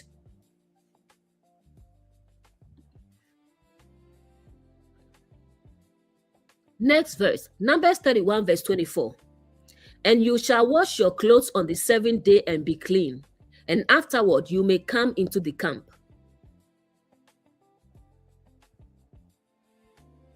Wash your clothes means cleanse identity or renew how you present yourself.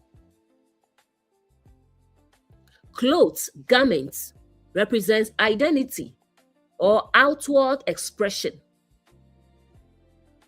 7th day represents completion or fullness or rest.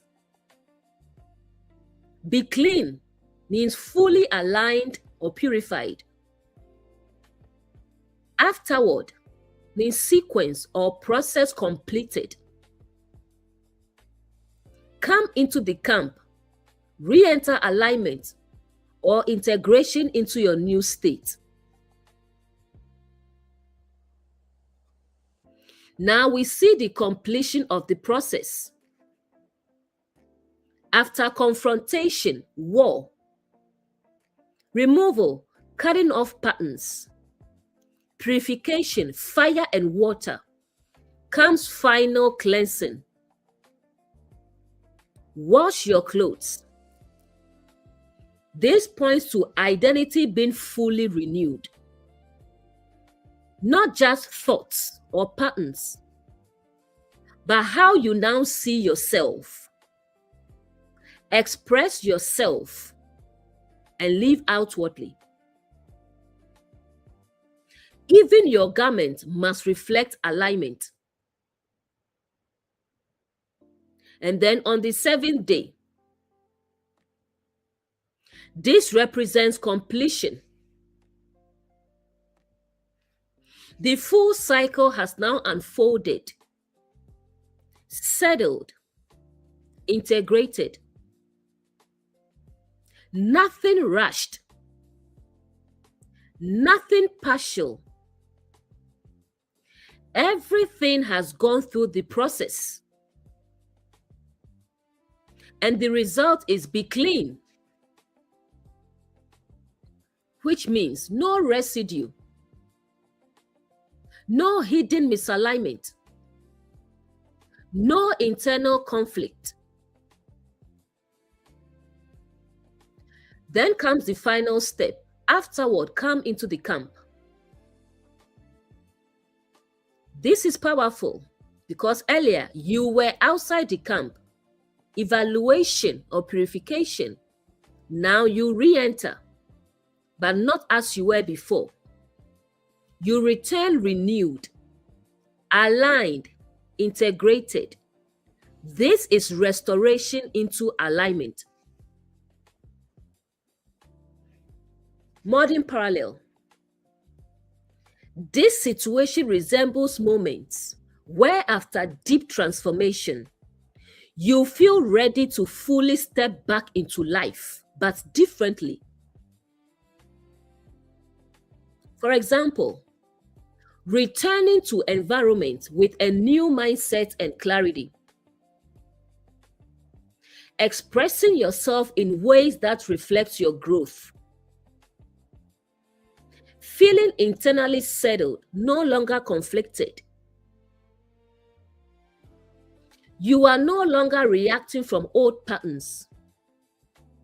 No longer carrying unresolved tension.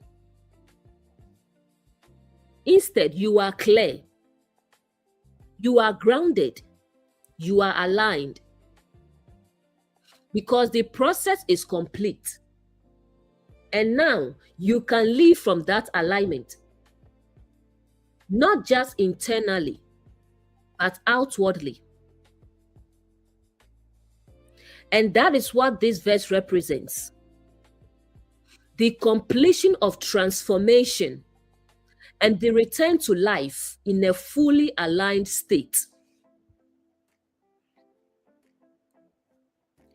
Numbers 31 verse 25 to 27. The Lord spoke to Moses saying, "Count the plunder that was taken, you and Eleazar the priest and the chief fathers of the congregation, and divide the plunder into 2 parts, between those who took part in the war and all the congregation." Symbolic breakdown. Lord spoke is inner knowing or divine awareness. Count is bring into full awareness or take inventory. Plunder, reclaimed energy, habits, insight, resources. Moses, the conscious awareness. Eleazar, discernment. Chief fathers, governing wisdom or matured understanding. Divide, intentional distribution or order. Those who went to war, active effort or engaged transformation. Congregation, the entire being, all aspects of self. Now that the battle is complete, purification has happened. Integration has taken place. The next step is order and accountability. Count the plunder. This means become aware of what you've gained. Transformation is not just about what you lost. It is also about what you have recovered. You now take inventory of your energy, your clarity, your understanding, your strength. Nothing is ignored. Everything is recognized. And who is involved? Moses, awareness. Eleazar, discernment. Leaders, wisdom. This shows full conscious engagement. Then the plunder is divided. This is powerful because it shows balance between the part of you that actively did the work, went to war, and your whole being, the congregation. Meaning, transformation benefits your entire life. Not just the part of you that struggled, not just the part that fought, but everything within you. This creates harmony, balance, and distribution of growth. Modern parallel. This situation resembles moments where, after going through a major transformation, you begin to recognize and apply what you've gained. For example,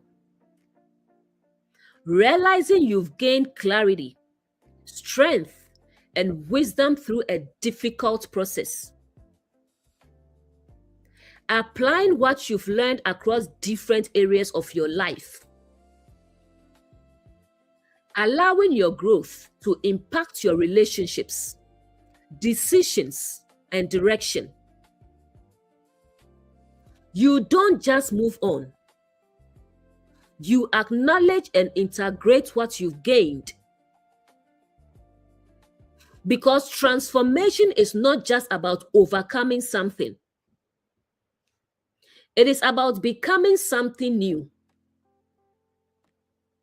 and allowing that newness to flow into every part of your life. So this moment represents awareness, order, and the balanced integration of everything gained through transformation.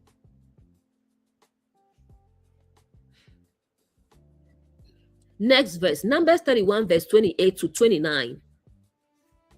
From the persons, the cattle, the donkeys, and the sheep, Israel represents those in alignment after wrestling with truth. Sheep represents receptive awareness, ability to hear truth. Lost sheep represents awareness that has wandered into misalignment. Found or restored, brought back into alignment. Offering, bringing all aspects back to source. Now, this makes Jesus' words very clear. I came for the lost sheep of Israel. This is not about exclusion. It is about restoration. If Israel represents those who walk in alignment, then the lost sheep represent aspects of awareness that were once aligned but wandered. Not destroyed, not rejected, just misdirected. So Jesus' mission becomes clear. Not to create something new, but to restore what was already meant to be aligned. The sheep already belong. They just lost direction, followed the wrong voice, became influenced by misalignment. So the work is bringing them back. This is the same pattern we've been seeing: confrontation, war; separation, living; purification, fire and water; integration, gathering; now restoration, where what was lost is found again and brought back into alignment.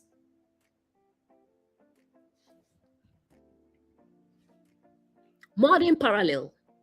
This situation resembles moments where you realize you didn't lose yourself. You just lost direction. For example, feeling disconnected from clarity, but later rediscovering it.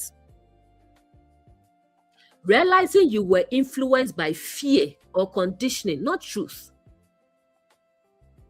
Returning to a deeper sense of peace, identity, and understanding. You begin to see nothing was truly lost.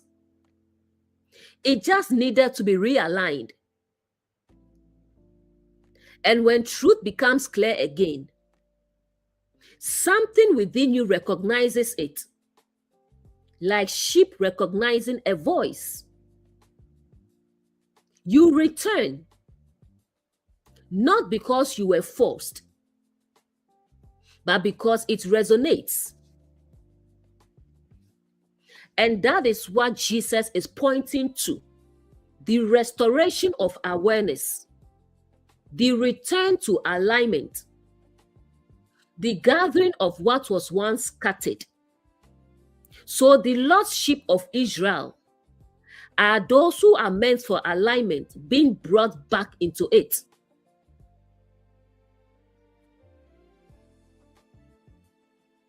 Numbers 31 verse 30. And from the children of Israel's half, you shall take one of every 50, drawn from the persons, the cattle, the donkeys, and the flocks, and give them to the Levites, who keep charge of the tabernacle of the Lord. Children of Israel represents the whole aligned being. Half, what belongs to the collective self. 1 of 50, a measured portion or structured giving. Persons, cattle, donkeys, flocks, all layers of inner life. Levites, those set apart for service or functions that maintain alignment. Tabernacle, dwelling place of awareness or inner sacred space. Keep charge, maintain, or guard or sustain alignment.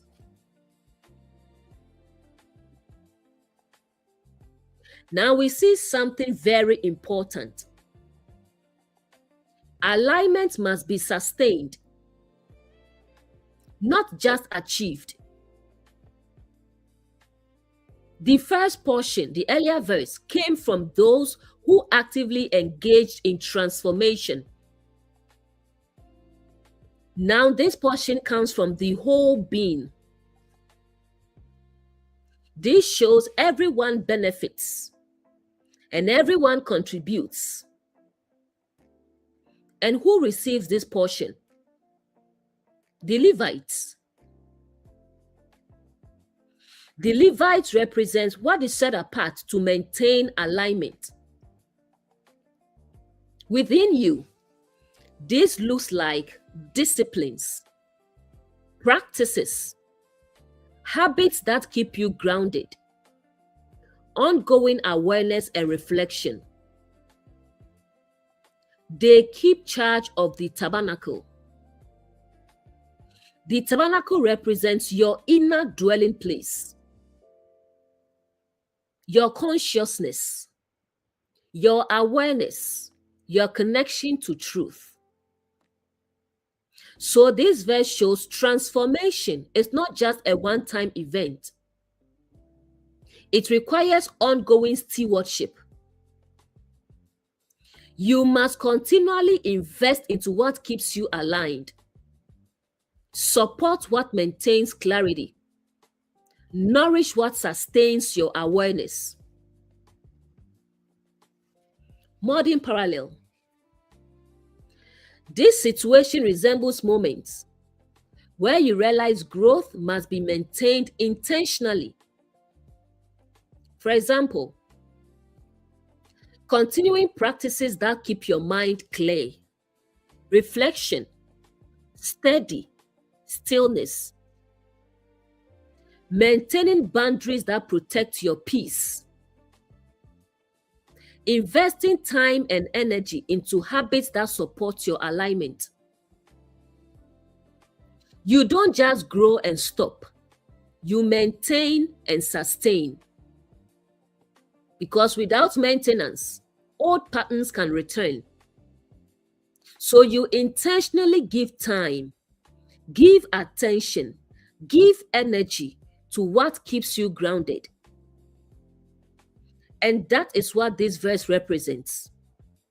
The ongoing investment required to sustain alignment and awareness. Numbers 31 verse 31. So Moses and Eleazar the priest did as the Lord commanded Moses. Moses, conscious awareness. Eleazar the priest, discernment or spiritual understanding. Did, action or embodiment. Commanded, revealed truth or inner knowing. Word, truth or understanding. Became flesh, truth expressed in lived reality. This is where everything reaches fulfillment. So they did, not discussed, not debated, not postponed, done. This is the same pattern we see in the Word became flesh and dwelt among us. The Word represents truth, understanding, inner revelation. But truth is not complete when it is only heard, studied, or understood. It becomes complete when it is embodied. When what you know, what you discern, what you believe becomes how you live. This is what we see here. Moses, awareness, Eleazar, discernment, now moving into action. So the word is no longer abstract or theoretical. It is now flesh, meaning, visible, lived, expressed, and it dwells among you, meaning it becomes your reality. Your daily life becomes the expression of truth. So John is not telling you Jesus is God who became a man. John is telling you Jesus embodied the word. The word was lived. The word was seen in Jesus. So now we don't see any contradiction, because Jesus consistently said what? The Father is greater than I. The Father in me does the works. I can of myself do nothing. So Jesus never said, I am God. Never. So now we don't see any contradiction.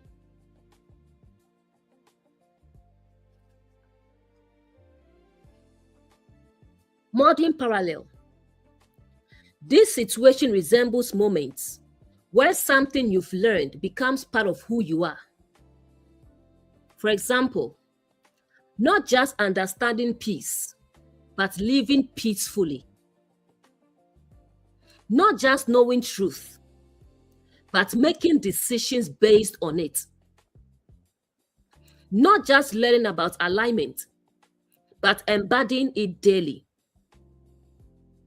You are no longer collecting knowledge, you are becoming it. And people can see it in how you speak, in how you respond, in how you live. Because truth has moved from your mind into your life. And that is what this verse represents, the embodiment of truth, where the word becomes lived reality, just as seen in Jesus. Next verse. The booty remaining from the plunder, which the men of war had taken, was 675,000 sheep. Booty remaining, what remains after purification. Plunder, what was reclaimed from misalignment. Sheep, receptive awareness, ability to hear and follow truth. 675,000, abundance, fullness, multiplied capacity. Now we begin to see the result of the entire process. After confrontation, removal, purification, integration, alignment, something remains. And what remains is abundant. 675,000 sheep. This is not about a literal count.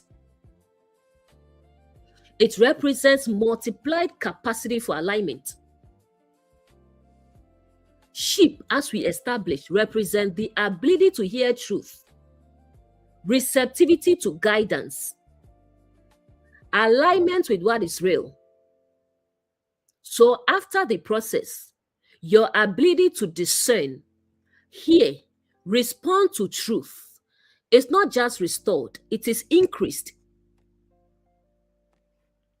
What once was scattered, misdirected, influenced, is now gathered and multiplied. This is powerful because it shows nothing is lost in transformation. What is aligned is preserved and increased. Modern parallel. This situation resembles moments where, after going through deep transformation, you realize you've gained more than you lost. For example, becoming more sensitive to truth and clarity, developing stronger discernment than before, feeling more grounded, aware, and responsive in your daily life. You begin to see the process didn't take from you, it gave to you. Because what remains after truth does its work. It's not less, it is greater. And that is what this verse represents. The abundance that comes from alignment, where your capacity to hear and live truth is multiplied.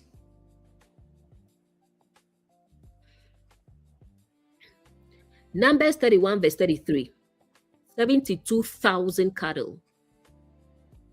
Cattle here is the conditioned self, learned behaviors, structured habits. 72,000 organized fullness or structured completeness. Remaining, what has been preserved after purification. Now we move from sheep, receptivity, into cattle, conditioning. As we established earlier, beasts represents the raw nature. Cattle, what has been trained and shaped. So this verse is showing your conditioned self remains, but now it is refined and aligned. 72,000, again, not just a number, but a symbol of structure, organization, and completeness. This means your habits, routines, and learned behaviors are no longer driven by fear, shaped by distortion, operating unconsciously. Instead, they are intentional, aligned, and structured in truth. This is powerful because it shows transformation does not remove your structure. It reorders it. So what was once conditioned by misalignment is now conditioned by truth.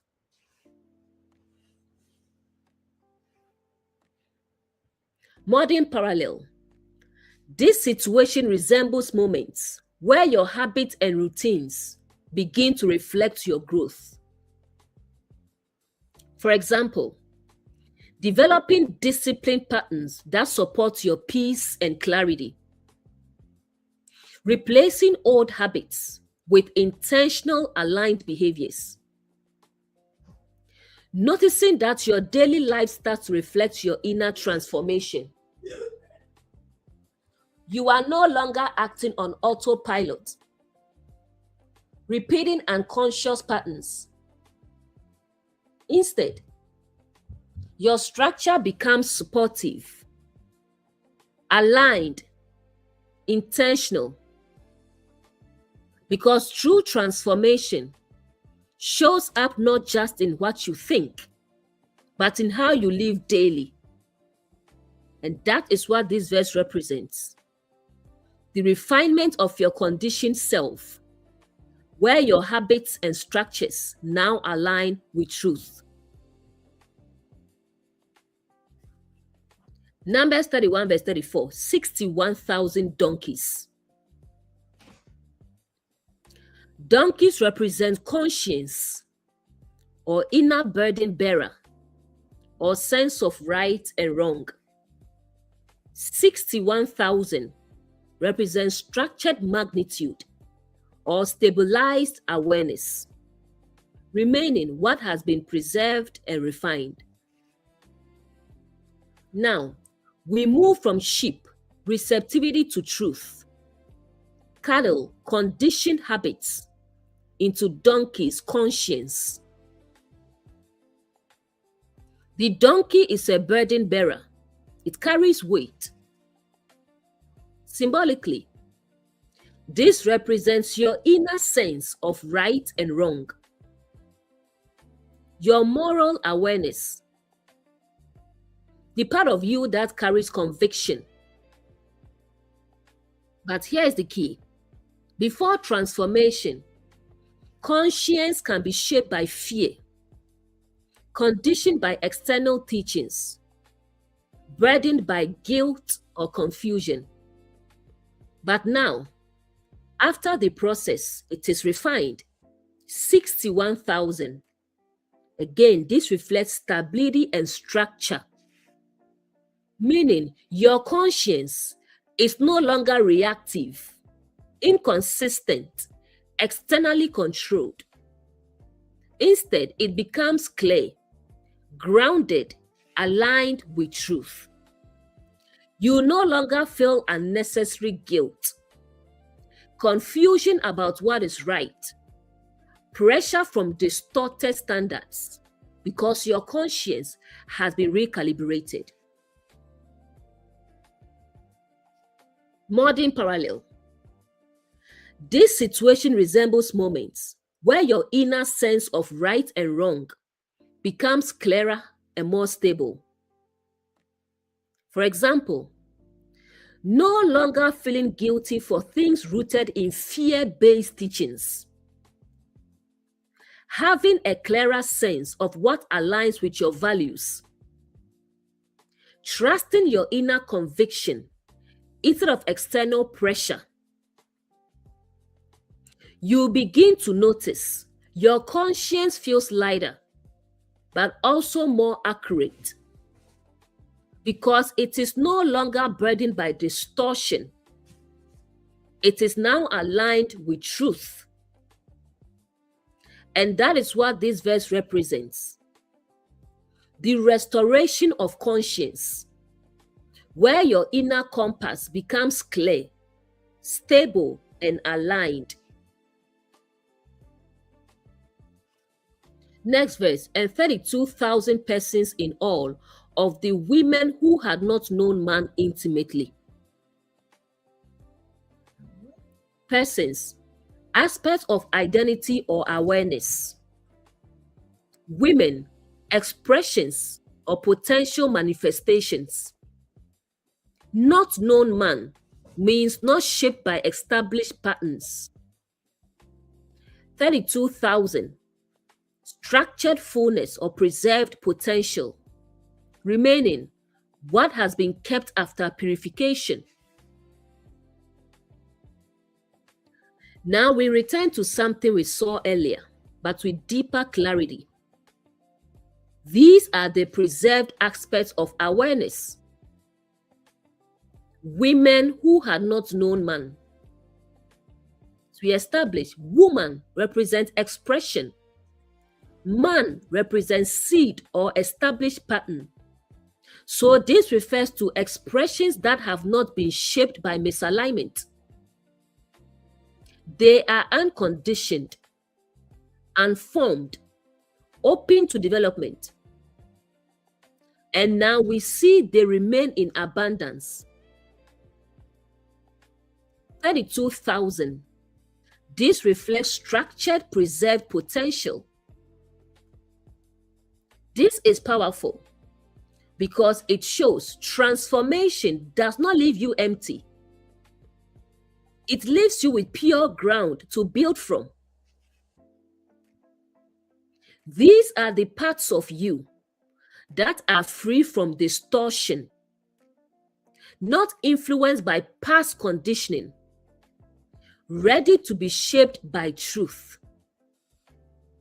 This is new creation potential, not something foreign, but something that was always there, just protected, preserved, waiting to be aligned.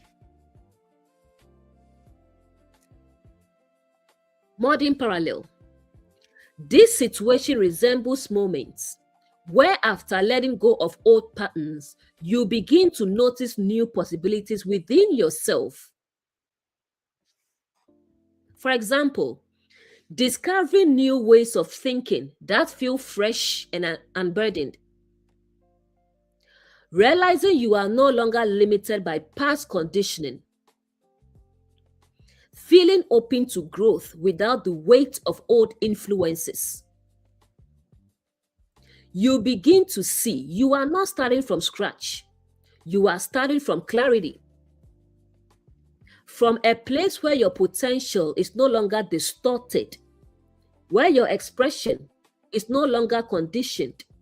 And now, you can build intentionally, because what remains is pure and shaped awareness, ready for alignment. And that is what this verse represents: the preservation of pure potential after complete transformation.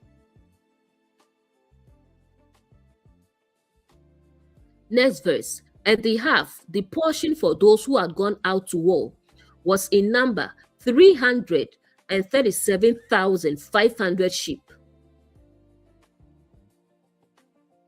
Half, balance or division for order.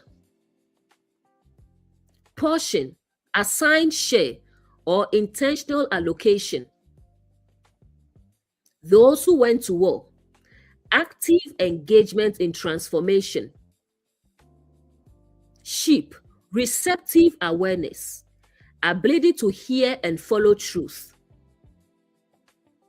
337,500, structured abundance or ordered fullness. Now we see something very important. What is gained is not random, it is structured. The half for those who went to war. This shows those who actively engaged in transformation received a measured portion. This is not favoritism. It is alignment with effort and participation.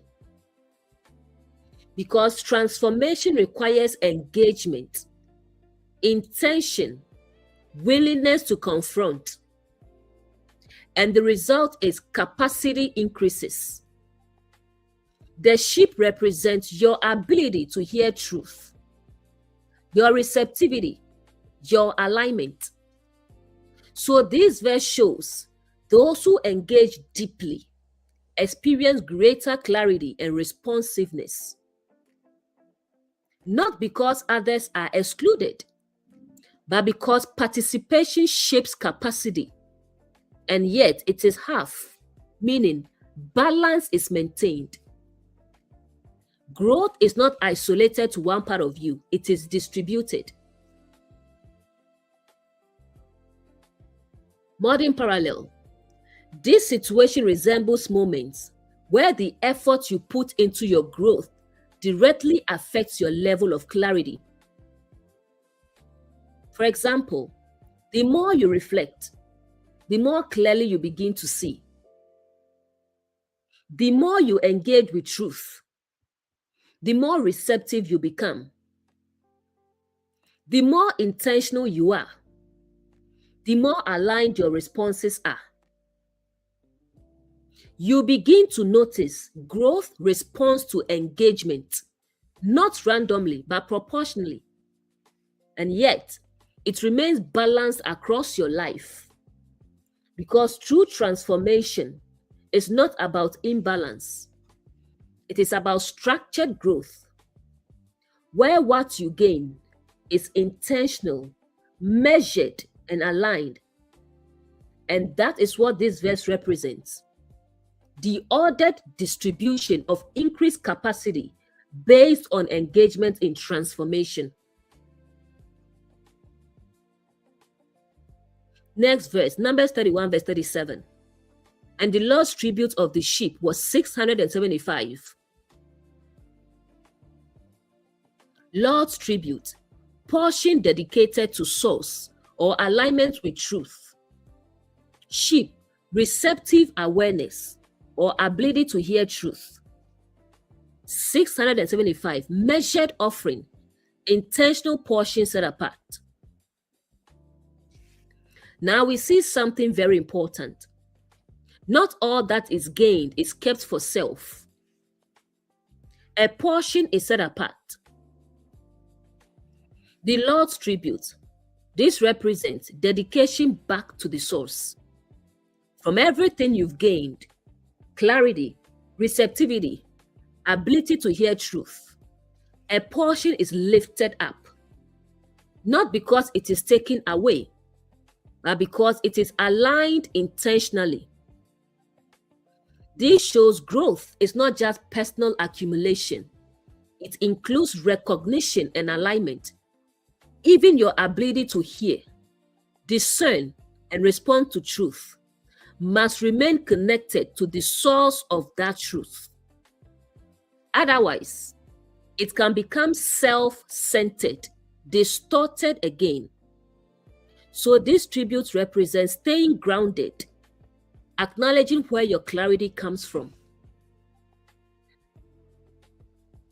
Modern parallel. This situation resembles moments where you remain intentional about staying grounded even as you grow. For example, staying humble as your understanding increases, continuing to reflect and align instead of becoming self-reliant in a distorted way, dedicating time to maintain clarity instead of assuming you've arrived. You begin to see growth requires connection, not just expansion, because without alignment to source, clarity can drift. So you intentionally stay grounded, stay aware, stay aligned. And that is what this verse represents. The portion of your awareness that remains consciously aligned with truth, ensuring continued clarity and balance. Next verse, Numbers 31, verse 38. And the cattle were 36,000, of which the Lord's tribute was 72. Cattle represents the conditioned self, learned behaviors, structured habits. 36,000 represents organized fullness or structured development. Lord's tribute, portion set apart for alignment. 72, refined structure or disciplined order. Now we return to cattle, the conditioned self. Your habits, routines, learned behaviors, structured ways of thinking. After transformation, these are not removed, they are reordered. 36,000, this reflects organized structure, meaning your conditioning is no longer chaotic, reactive, shaped by fear. Instead, it becomes intentional, aligned, structured in truth. And then a portion is set apart. The Lord's tribute was 72. This shows even your habit must remain connected to alignment. Not just your thoughts or awareness, but also how you live daily. This is powerful because it shows alignment is not just internal, it is practical. Your routines, your structure, your daily life must reflect truth. And a portion of that is always consciously maintained, so your habits don't drift back into unconscious patterns or misalignment. That's what Jesus meant by let your light shine before men, that they may see your good works and glorify your Father who is in heaven. You must reflect truth. Modern parallel. This situation resembles moments where your daily habits begin to reflect your growth. For example, creating routines that support your clarity and peace. Being intentional about how you spend your time and energy.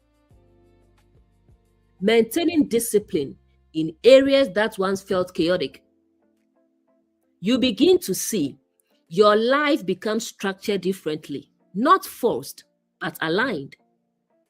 And you remain aware that even your routines must stay connected to truth, because habits can either reinforce alignment or slowly pull you back into misalignment. So you intentionally refine them, maintain them, align them. And that is what this verse represents: the transformation of your conditioned self into structured, aligned living. Next verse, and the donkeys were 30,500, of which the Lord's tribute was 61. Donkeys represent conscience, inner burden bearer, moral awareness. 30,500, stabilized structure, balanced awareness. Lord's tribute, portion set apart for alignment. 61, refined measure or intentional calibration. Now we return to donkeys, the conscience. As we established, the donkey carries weight. It represents your inner sense of right and wrong, your ability to feel conviction.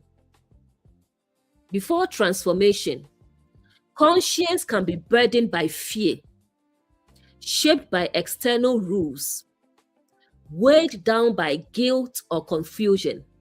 But now it is refined. 30,500, this reflects stabilization. Your conscience is no longer unstable, inconsistent, reactive. It becomes balanced and grounded. And then a portion is set apart. The Lord's tribute was 61. This shows even your conscience must remain aligned with truth, not fear-based, not culturally conditioned, not externally imposed, but calibrated by clarity. So your conscience becomes lighter, clearer, more accurate. You no longer carry unnecessary guilt, false burdens, but you do carry true awareness, the kind that gently corrects, clearly guides, aligns without condemning. Modern parallel. This situation resembles moments where your inner sense of right and wrong becomes clearer and less heavy. For example, no longer feeling guilty for things rooted in fear-based teachings. Having a clearer, calmer sense of what aligns with your values. Trusting your inner conviction without confusion or pressure. You begin to notice your conscience feels more peaceful, steady, reliable, because it is no longer shaped by distortion. It is now aligned with truth. And that is what this verse represents. The restoration and calibration of conscience, clear, balanced, and aligned.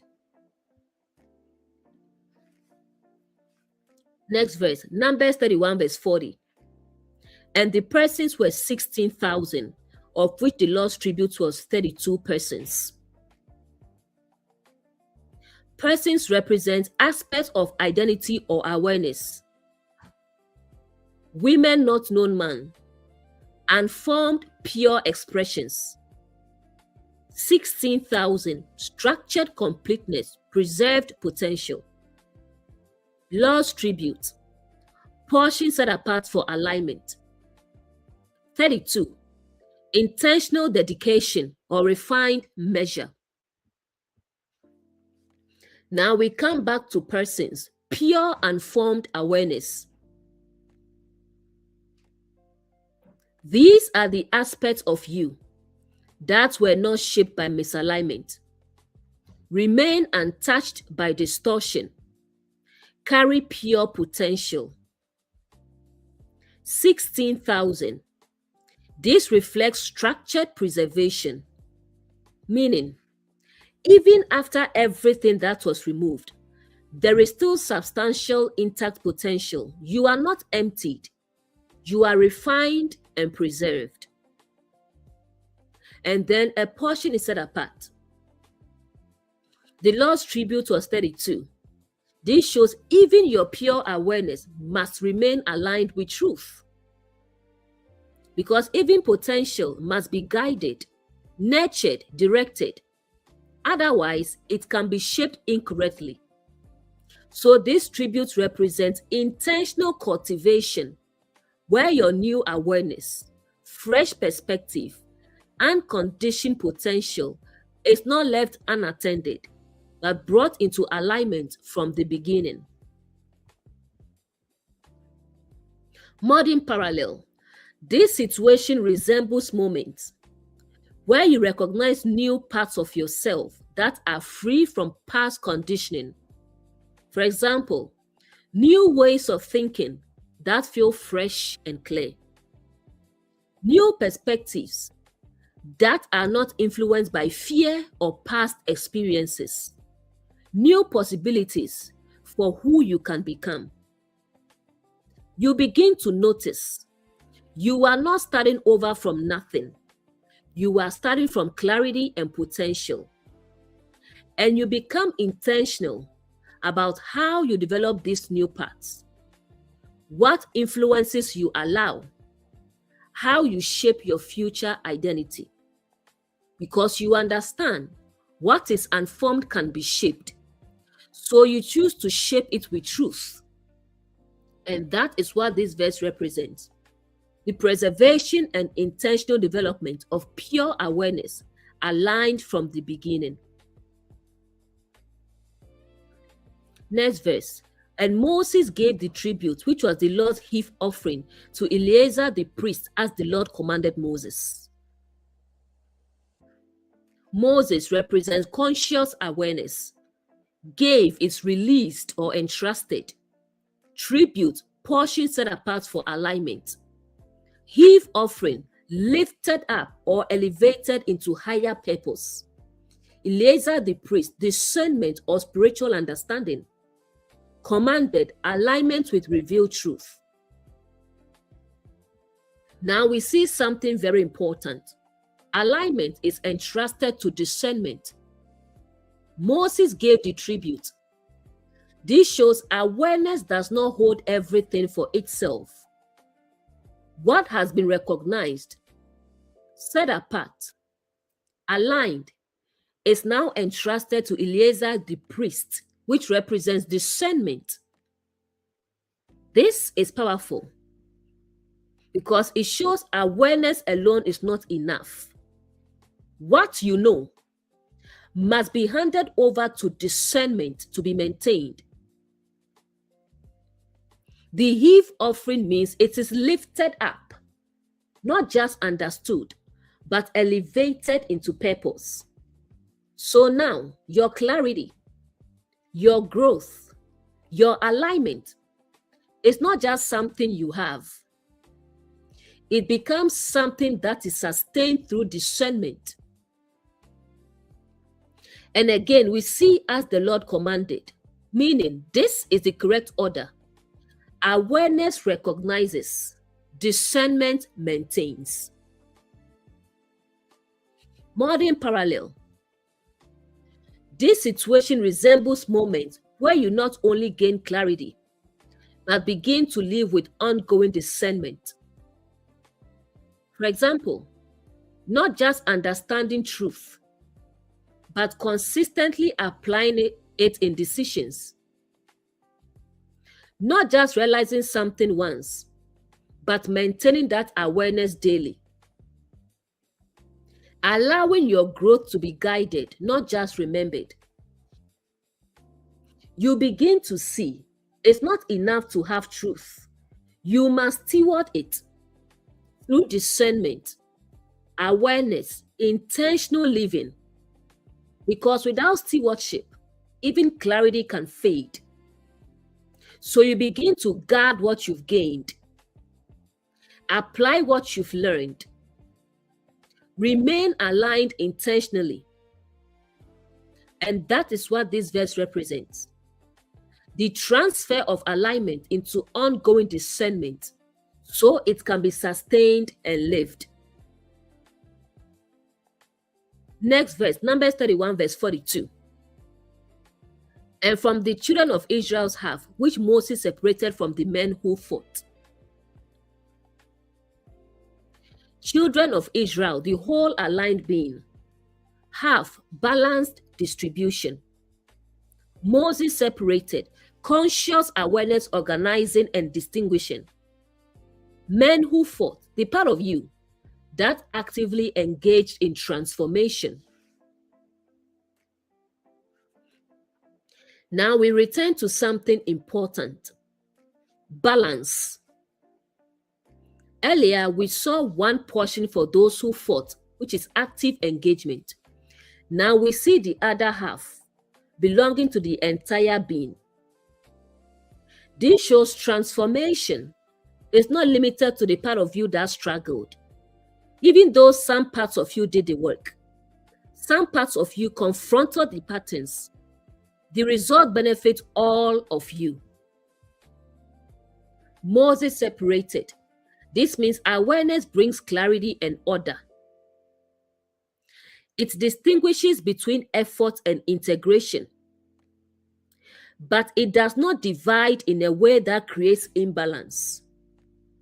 Instead, it ensures proper distribution, because true transformation is not isolated, it is holistic.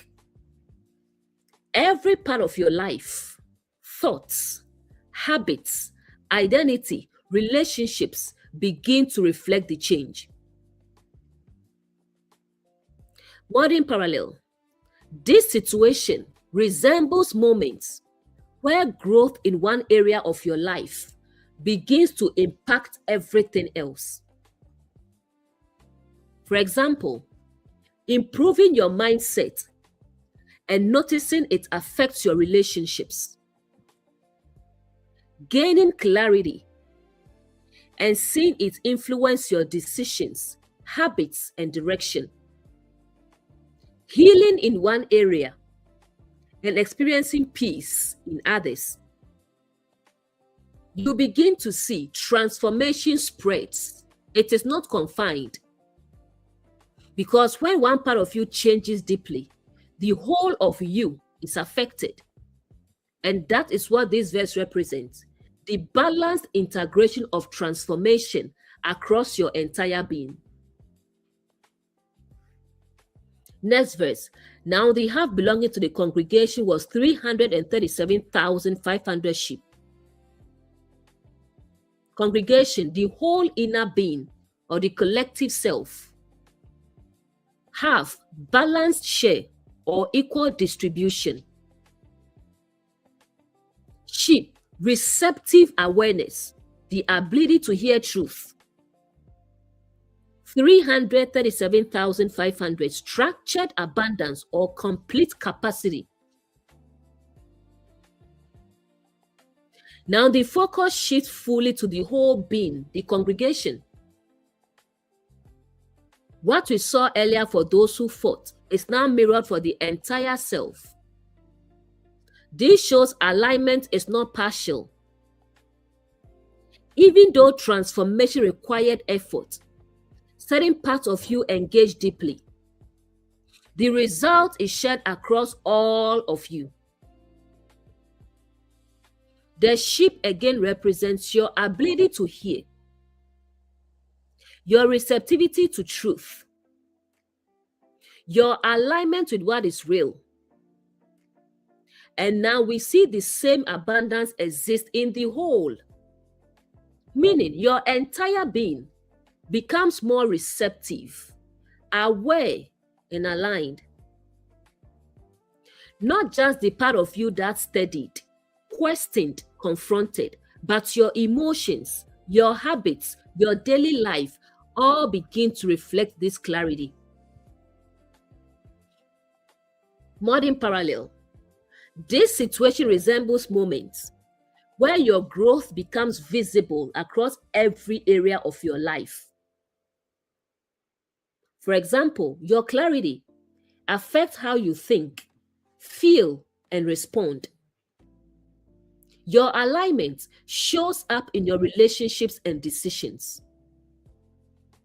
Your ability to discern truth becomes consistent, not situational.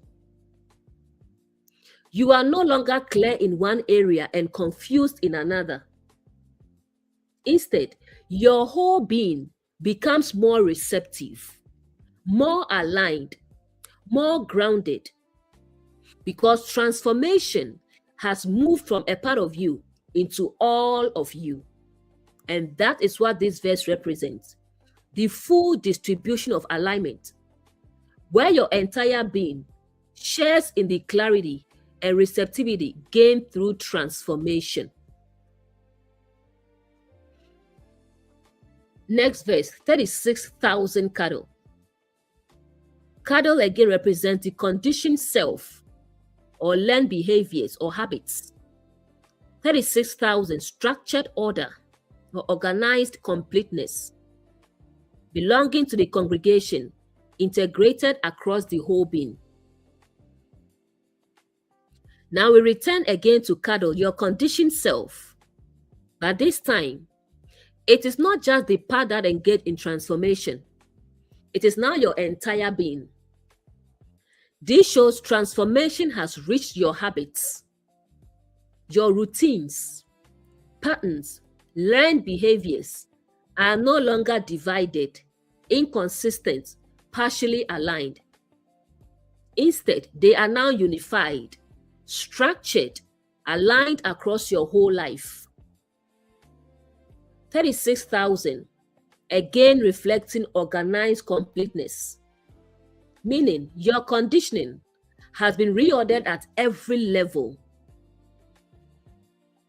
Not just when you are intentional, but also in your daily flow, in your unconscious patterns, in your natural responses. Modern parallel. This situation resembles moments where your habits begin to reflect your growth consistently. For example, acting in alignment, even when you are not consciously trying. Your routines naturally supporting your clarity and peace. No longer switching between old and new patterns. You begin to notice alignment becomes your default, not something you have to force, but something that flows. Because your conditioned self has been retrained, and now it supports your alignment instead of working against it. And that is what this verse represents. The full integration of aligned habits, where your entire life structure reflects truth. Next verse, 30,500 donkeys. Donkeys represents conscience, inner burden bearer, moral awareness. 30,500, stabilized structure, balanced awareness, belonging to the congregation, integrated across the entire being. Now we return again to donkeys, the conscience. But now, just like the cattle, this is no longer limited to the part of you that engage in transformation. It is now your entire being. This shows your conscience has been fully recalibrated, not partially, but completely. Before transformation, your conscience may have been shaped by fear, influenced by external teachings, inconsistent depending on environment, but now it is stable, clear, aligned across every area of your life. 30,500 again reflects balance and structure, meaning your inner sense of right, alignment, and truth is no longer reactive or conflicting. It is consistent no matter the situation. Modern parallel. This situation resembles moments where your inner compass becomes reliable across all areas of your life. For example, making decisions with clarity instead of confusion. No longer feeling torn between what feels right and what you were taught. Experiencing a steady, peaceful sense of conviction. You begin to notice your conscience is no longer heavy, but clear. And it doesn't shift based on pressure, environment, external influence, because it is now aligned internally. And that is what this verse represents. The full integration of conscience, clear, steady, and consistent across your entire being.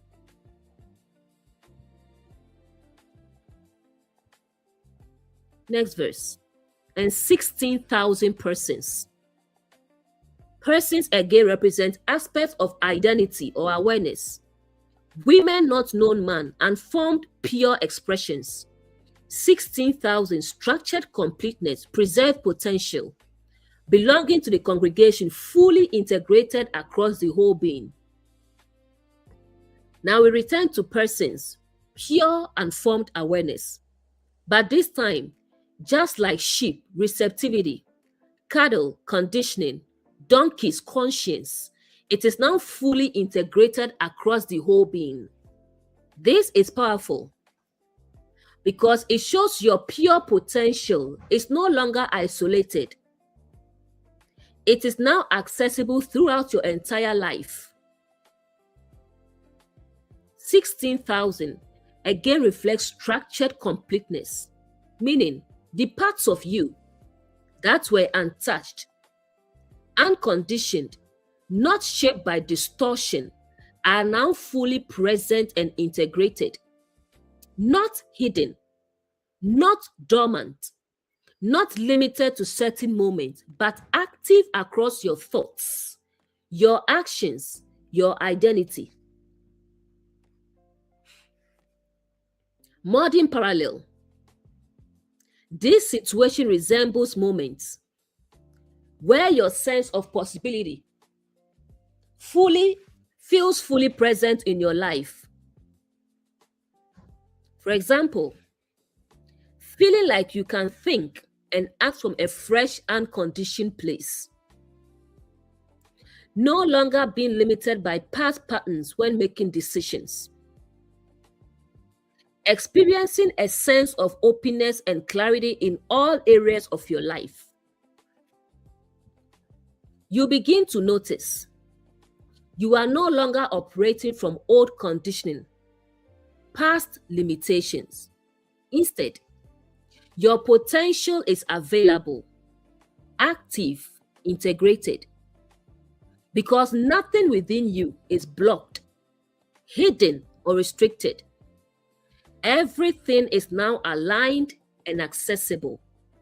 And that is what this verse represents.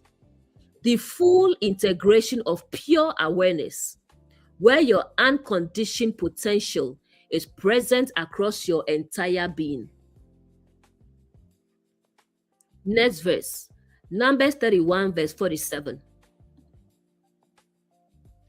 And from the children of Israel's half, Moses took one of every 50 and gave them to the Levites, who kept charge of the tabernacle of the Lord, as the Lord commanded Moses. Symbolic breakdown. Moses, conscious awareness, took one of every 50, intentional portion or structured dedication. Children of Israel, the whole aligned being. Levite, function set apart to maintain alignment. Tabernacle, inner dwelling place or consciousness. Kept charge, guard or sustain or preserve. Commanded, alignment with truth. Now we arrive at something very important. Alignment must be maintained intentionally. Even after transformation, purification, integration, there is still stewardship.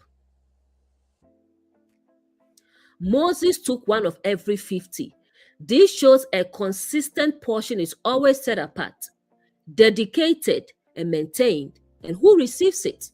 The Levites. The Levites represent what sustains your alignment. Within you, this includes daily awareness, reflection, discipline, intentional living. They keep charge of the tabernacle, meaning they guard your inner state. They ensure clarity remains. Alignment is sustained. Truth is not forgotten. So this verse shows transformation is not a one-time event. It requires ongoing care. Even after everything has been aligned, you must still maintain, protect, and nurture. Modern parallel. This situation resembles moments where you realize that growth must be sustained intentionally. For example, continuing practices that keep your mind clear. Maintaining boundaries that protect your peace. Being mindful of what you allow into your thoughts and life. You don't just reach clarity and stop, you maintain it. Because without maintenance, old patterns can return. So you remain intentional about your awareness, your habits, your environment. And that is what this verse represents. the ongoing stewardship required to preserve alignment and clarity within your life. Next verse, Numbers 31:48. Then the officers who were over thousands of the army, the captains of thousands and captains of hundreds, came near to Moses. Officers or captains represent governing thoughts or decision-making faculties. Thousands and hundreds, structured levels of influence, came near, approaching awareness, bringing realization forward. Moses, conscious awareness. Now we see a shift from process to recognition. The officers and captains represent the parts of you that make decisions, lead actions, govern direction. These are your higher reasoning, structured thinking, internal leadership. And now they come near to Moses' awareness. This means your governing faculties are now aligned enough to approach awareness, communicate clearly, reflect on what has happened. This is a moment of integration and acknowledgement, where your mind is no longer scattered, resisting, or divided. Instead, it comes into agreement with awareness, ready to report, reflect, recognize. Modern parallel. This situation resembles moments where your thinking becomes clear enough to reflect honestly on your growth.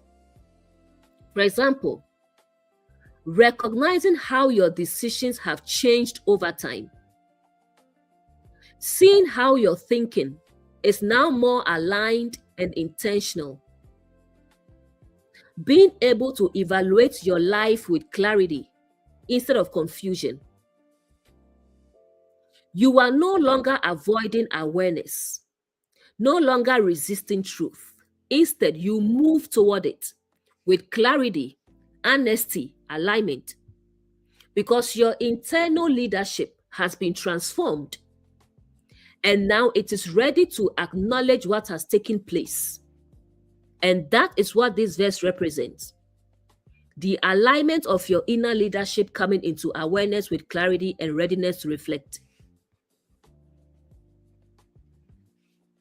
Next verse, not a man of us is missing. Not one missing. Complete preservation of what is aligned. Book of life. Record of what is aligned with truth or living awareness. Names represent identities, patterns, expressions. Not found written, not aligned, not rooted in truth. Cast into fire, purified or removed through truth. Now this verse connects directly to the language in Revelation. Those whose names were not found written in the book of life were cast into the fire. When read literally, it can sound like loss or distraction. But in light of everything we've seen, it becomes clear. The book of life represents what is alive in alignment, what is true, real, rooted in life. So when something is not found written, it means it was never aligned to begin with. It was a distortion, a false identity, a misaligned pattern. And what happens? It is cast into the fire, which we've already established means purification through truth. So nothing real is lost. That is why in Numbers, we see not one is missing, because what is aligned remains, and what enters the fire is only what cannot stand truth. Modern parallel. This situation resembles moments where you realize that certain parts of your identity were never truly you. For example, Beliefs you once held that no longer resonate. Labels or identities shaped by fear or environment. Patterns that felt real but were actually conditioned. When truth comes, those things fall away. Not because you are losing yourself, but because they were never truly you. And what remains is what is real, what is aligned, what is alive. So you begin to see nothing true is ever lost. Only what is false, misaligned, constructed is removed. And that is what both verses are revealing. Fire does not destroy what is real. It reveals and removes what is not.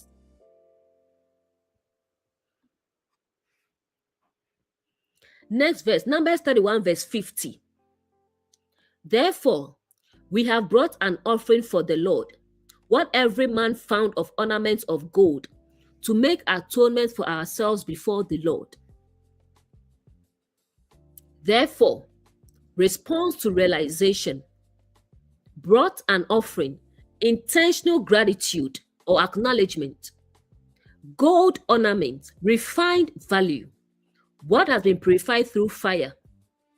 Every man found, personal realization, individual discovery, atonement, reconciliation, or alignment or restoration before the Lord in awareness of truth or source. Now we see the natural response, gratitude. After realizing nothing is missing, they respond with an offering, not out of obligation, but recognition. Gold ornament. Gold represents what has been refined through fire. So this offering is not random. It is what has been purified and proven true. Every man found, this is personal. Each person recognized, discovered, brought forward what was of value, and then to make atonement. This is not about payment. It is about alignment, becoming one. So this offering represents conscious alignment with truth. After everything, confrontation, purification, preservation, now comes recognition and unity. Modern parallel. This situation resembles moments where after deep growth, you feel a natural sense of gratitude and alignment. For example, recognizing how far you've come and feeling thankful. Valuing the clarity and strength you've gained. Wanting to live in a way that reflects that growth. You are not forced to respond. You naturally acknowledge because you see what you gained, what was preserved, what was refined. And that leads to a deeper sense of unity within yourself and with truth. And that is what this verse represents. The natural response of gratitude and alignment after realizing that nothing true was lost, only refined. Next verse. So Moses and Eleazar the priest received the gold from them, all the fashioned ornaments. Moses, conscious awareness. Eleazar the priest, discernment. Received, accepted or integrated. Gold, refined truth or purified value. Fashioned ornaments, shaped expressions of what has been refined. Now we see something beautiful. What has been refined is received. Moses and Eleazar received. This shows both awareness and discernment are in agreement to accept what has been brought forward. The gold represents truth that has passed through fire, not raw, but refined. And the ornaments show it has taken form, meaning your understanding is now shaped. Your growth is now visible. Your alignment is now expressed. So this is not just internal realization, it is expressed value. And now it is received and integrated. This shows what you have gained is now recognized, accepted, and made part of your aligned state. Modern parallel. This situation resembles moments where you begin to fully accept the growth you've experienced. For example, recognizing your strength after going through transformation. Accepting the clarity you've gained instead of doubting it. Allowing your growth to become part of your identity. You are no longer questioning it, resisting it, minimizing it. Instead, you receive it because you understand it has been refined, and what has been refined is trustworthy. So you allow it to shape how you see yourself, influence how you live, become part of your identity. And that is what this verse represents.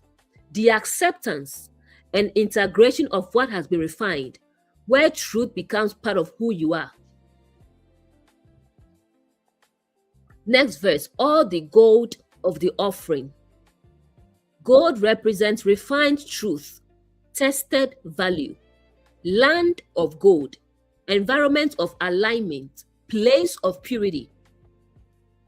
Genesis reference origin state of wholeness and clarity.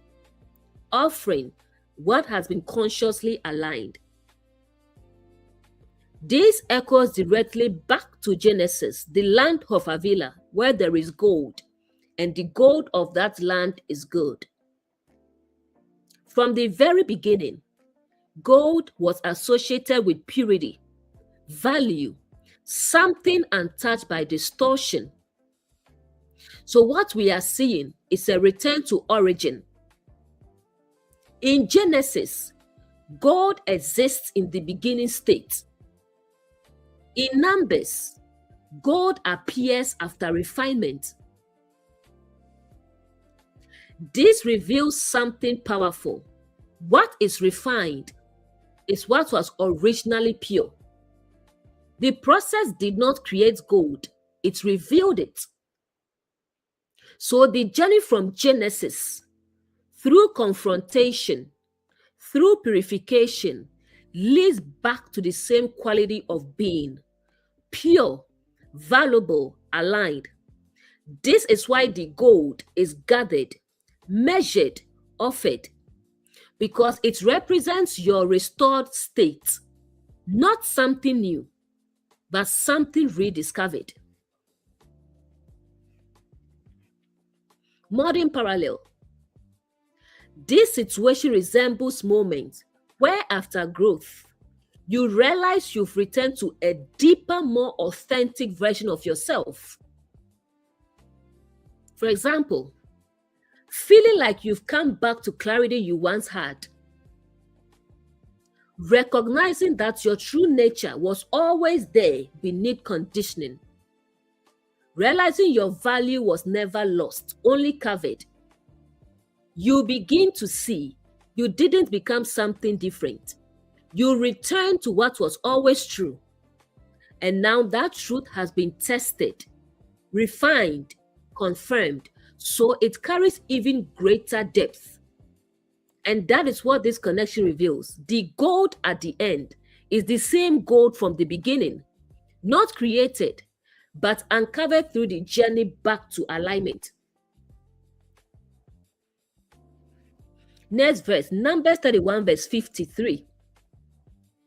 The men of war had taken spoil, every man for himself. Men of war, active participants in transformation. Taking spoil, what was gained through the process. Every man, individual experience. For himself, personal integration, internal ownership. Now we see something very balanced. Not everything is given away. While a portion was offered, a portion was set apart, a portion was aligned, there is also personal retention. Every man for himself. This means each person keeps, integrates, lives from what they have gained. This is important because it shows transformation is both collective, shared alignment, and personal, individual integration. No one loses their identity, experience, or growth. Instead, each person carries their own understanding, clarity, and refined value. This is not selfishness. It is ownership of transformation. Because what you learned, discovered, refined must become yours, not borrowed, not dependent, internalized. Modern parallel. This situation resembles moments where you realize your growth is deeply personal. For example, understanding that no one can live your clarity for you. Integrating lessons in a way that becomes part of your own identity. Recognizing that your journey is uniquely yours, even if others share similar paths. You begin to see growth is not just shared knowledge, it is personal embodiment. What you've gained becomes yours, shapes your life, influences your path, and no one can take it, replace it, leave it for you. That is what this verse represents. The personal ownership of transformation, where what you have gained becomes fully yours to live and embody. Next verse. So Moses and Eleazar the priest received the gold from the captains of thousands and of hundreds, and brought it into the tabernacle of meeting as a memorial for the children of Israel before the Lord. Similarly, breakdown. Moses, conscious awareness. Eleazar, discernment. Received, accepted, integrated. Gold, refined truth, tested value. Captains, governing thoughts or leadership faculties. Tabernacle of meeting, inner dwelling place, place of awareness. Memorial, remembrance, or established truth before the Lord in the presence of truth or alignment. Now we arrive at the final step, remembrance. Everything that has been confronted, purified, refined, aligned, offered, is now brought into the tabernacle. The tabernacle represents your inner dwelling place, your awareness, your consciousness, your place of connection with truth. And the gold, refined truth, is placed there as a memorial. This means it is not forgotten. It becomes established within you. So this is not just a moment of growth. It becomes a lasting reference point, something you can return to, live from, remain grounded in. Before the Lord, meaning it is held in alignment with truth, not distorted, not forgotten, not misused, but preserved in clarity. Modern parallel. This situation resembles moments where your growth becomes something you carry with you permanently. For example, remembering lessons that shaped your life.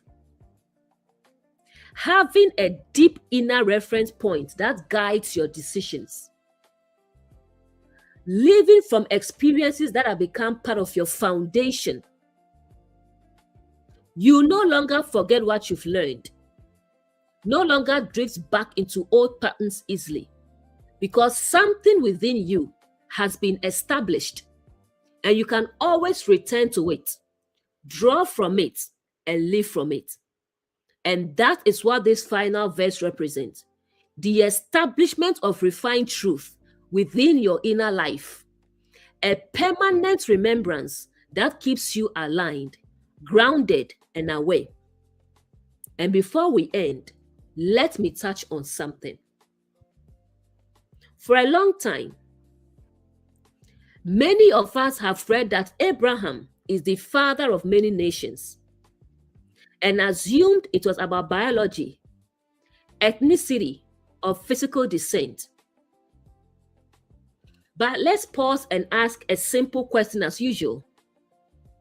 If the kingdom of God is within you and Christ is within you, then wouldn't that mean the language of scripture is pointing inward? So what if Abraham is not just a historical figure, but a pattern of consciousness? Who is Abraham symbolically? Abraham represents the awakened one, the one who leaves behind what is familiar to walk into what is true. He is introduced as someone called out of a land, out of a system, out of a way of thinking. Symbolically, this is the moment you begin to move from conditioning into awareness, from what you were taught into what you now see. Abraham is the part of you that responds to truth, even when it requires leaving everything behind. Now, here is where it becomes powerful. When scripture says Abraham is the father of many nations, it is not limited to physical people. Because a nation is not just a country. A nation represents a way of being, a system of thought, a pattern of life. So to say Abraham is the father of many nations is to say anyone who walks the path of alignment is walking in the pattern of Abraham. This is where many have misunderstood the God of Abraham, the God of Isaac, the God of Jacob, the God of Israel has often been presented as selective. But when we read symbolically, we begin to see something different. My people are not a limited group. They are those who walk in truth, those who walk in alignment, those who live in awareness. This is not exclusion. This is invitation. Why Abraham, Isaac, and Jacob? These are not just names. They represent stages of inner development. Abraham represents awakening, leaving the old. Isaac represents promise, living in trust and alignment. Jacob to Israel, to transformation, wrestling to becoming. These are stages within you. So the God of Abraham, Isaac, and Jacob is the God present in every stage of your awakening journey. Paul confirms the pattern. This is why Paul the Apostle says, those who walk by faith are the children of Abraham. Not those who share his DNA, but those who share his alignment. Because faith is not blind belief. It is trusting what you now see inwardly. Think about this in your own life. The moment you walk away from what no longer aligns, the moment you choose truth over comfort, the moment you refuse to compromise your awareness, the moment you step into a new way of being, you are walking in the pattern of Abraham. You are becoming part of that nation. So when we say Abraham is the father of many nations, we are not talking about numbers. We are talking about access. Access to a way of being. Access to alignment. Access to truth.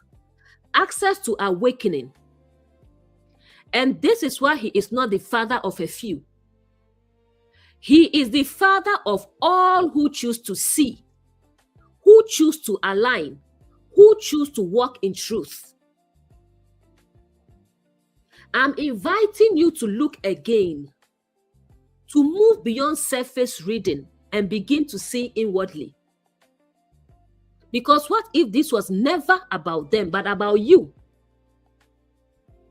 And in the next teaching, we are going to look at another passage that has also been widely misunderstood, Deuteronomy 20.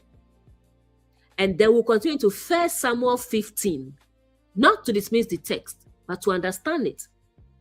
I'm inviting you to stay with the journey, to look again, to reflect, and to ask yourself, if this is happening within me, what is this showing me? Thank you for listening, and I will see you in the next teaching. Have a good one.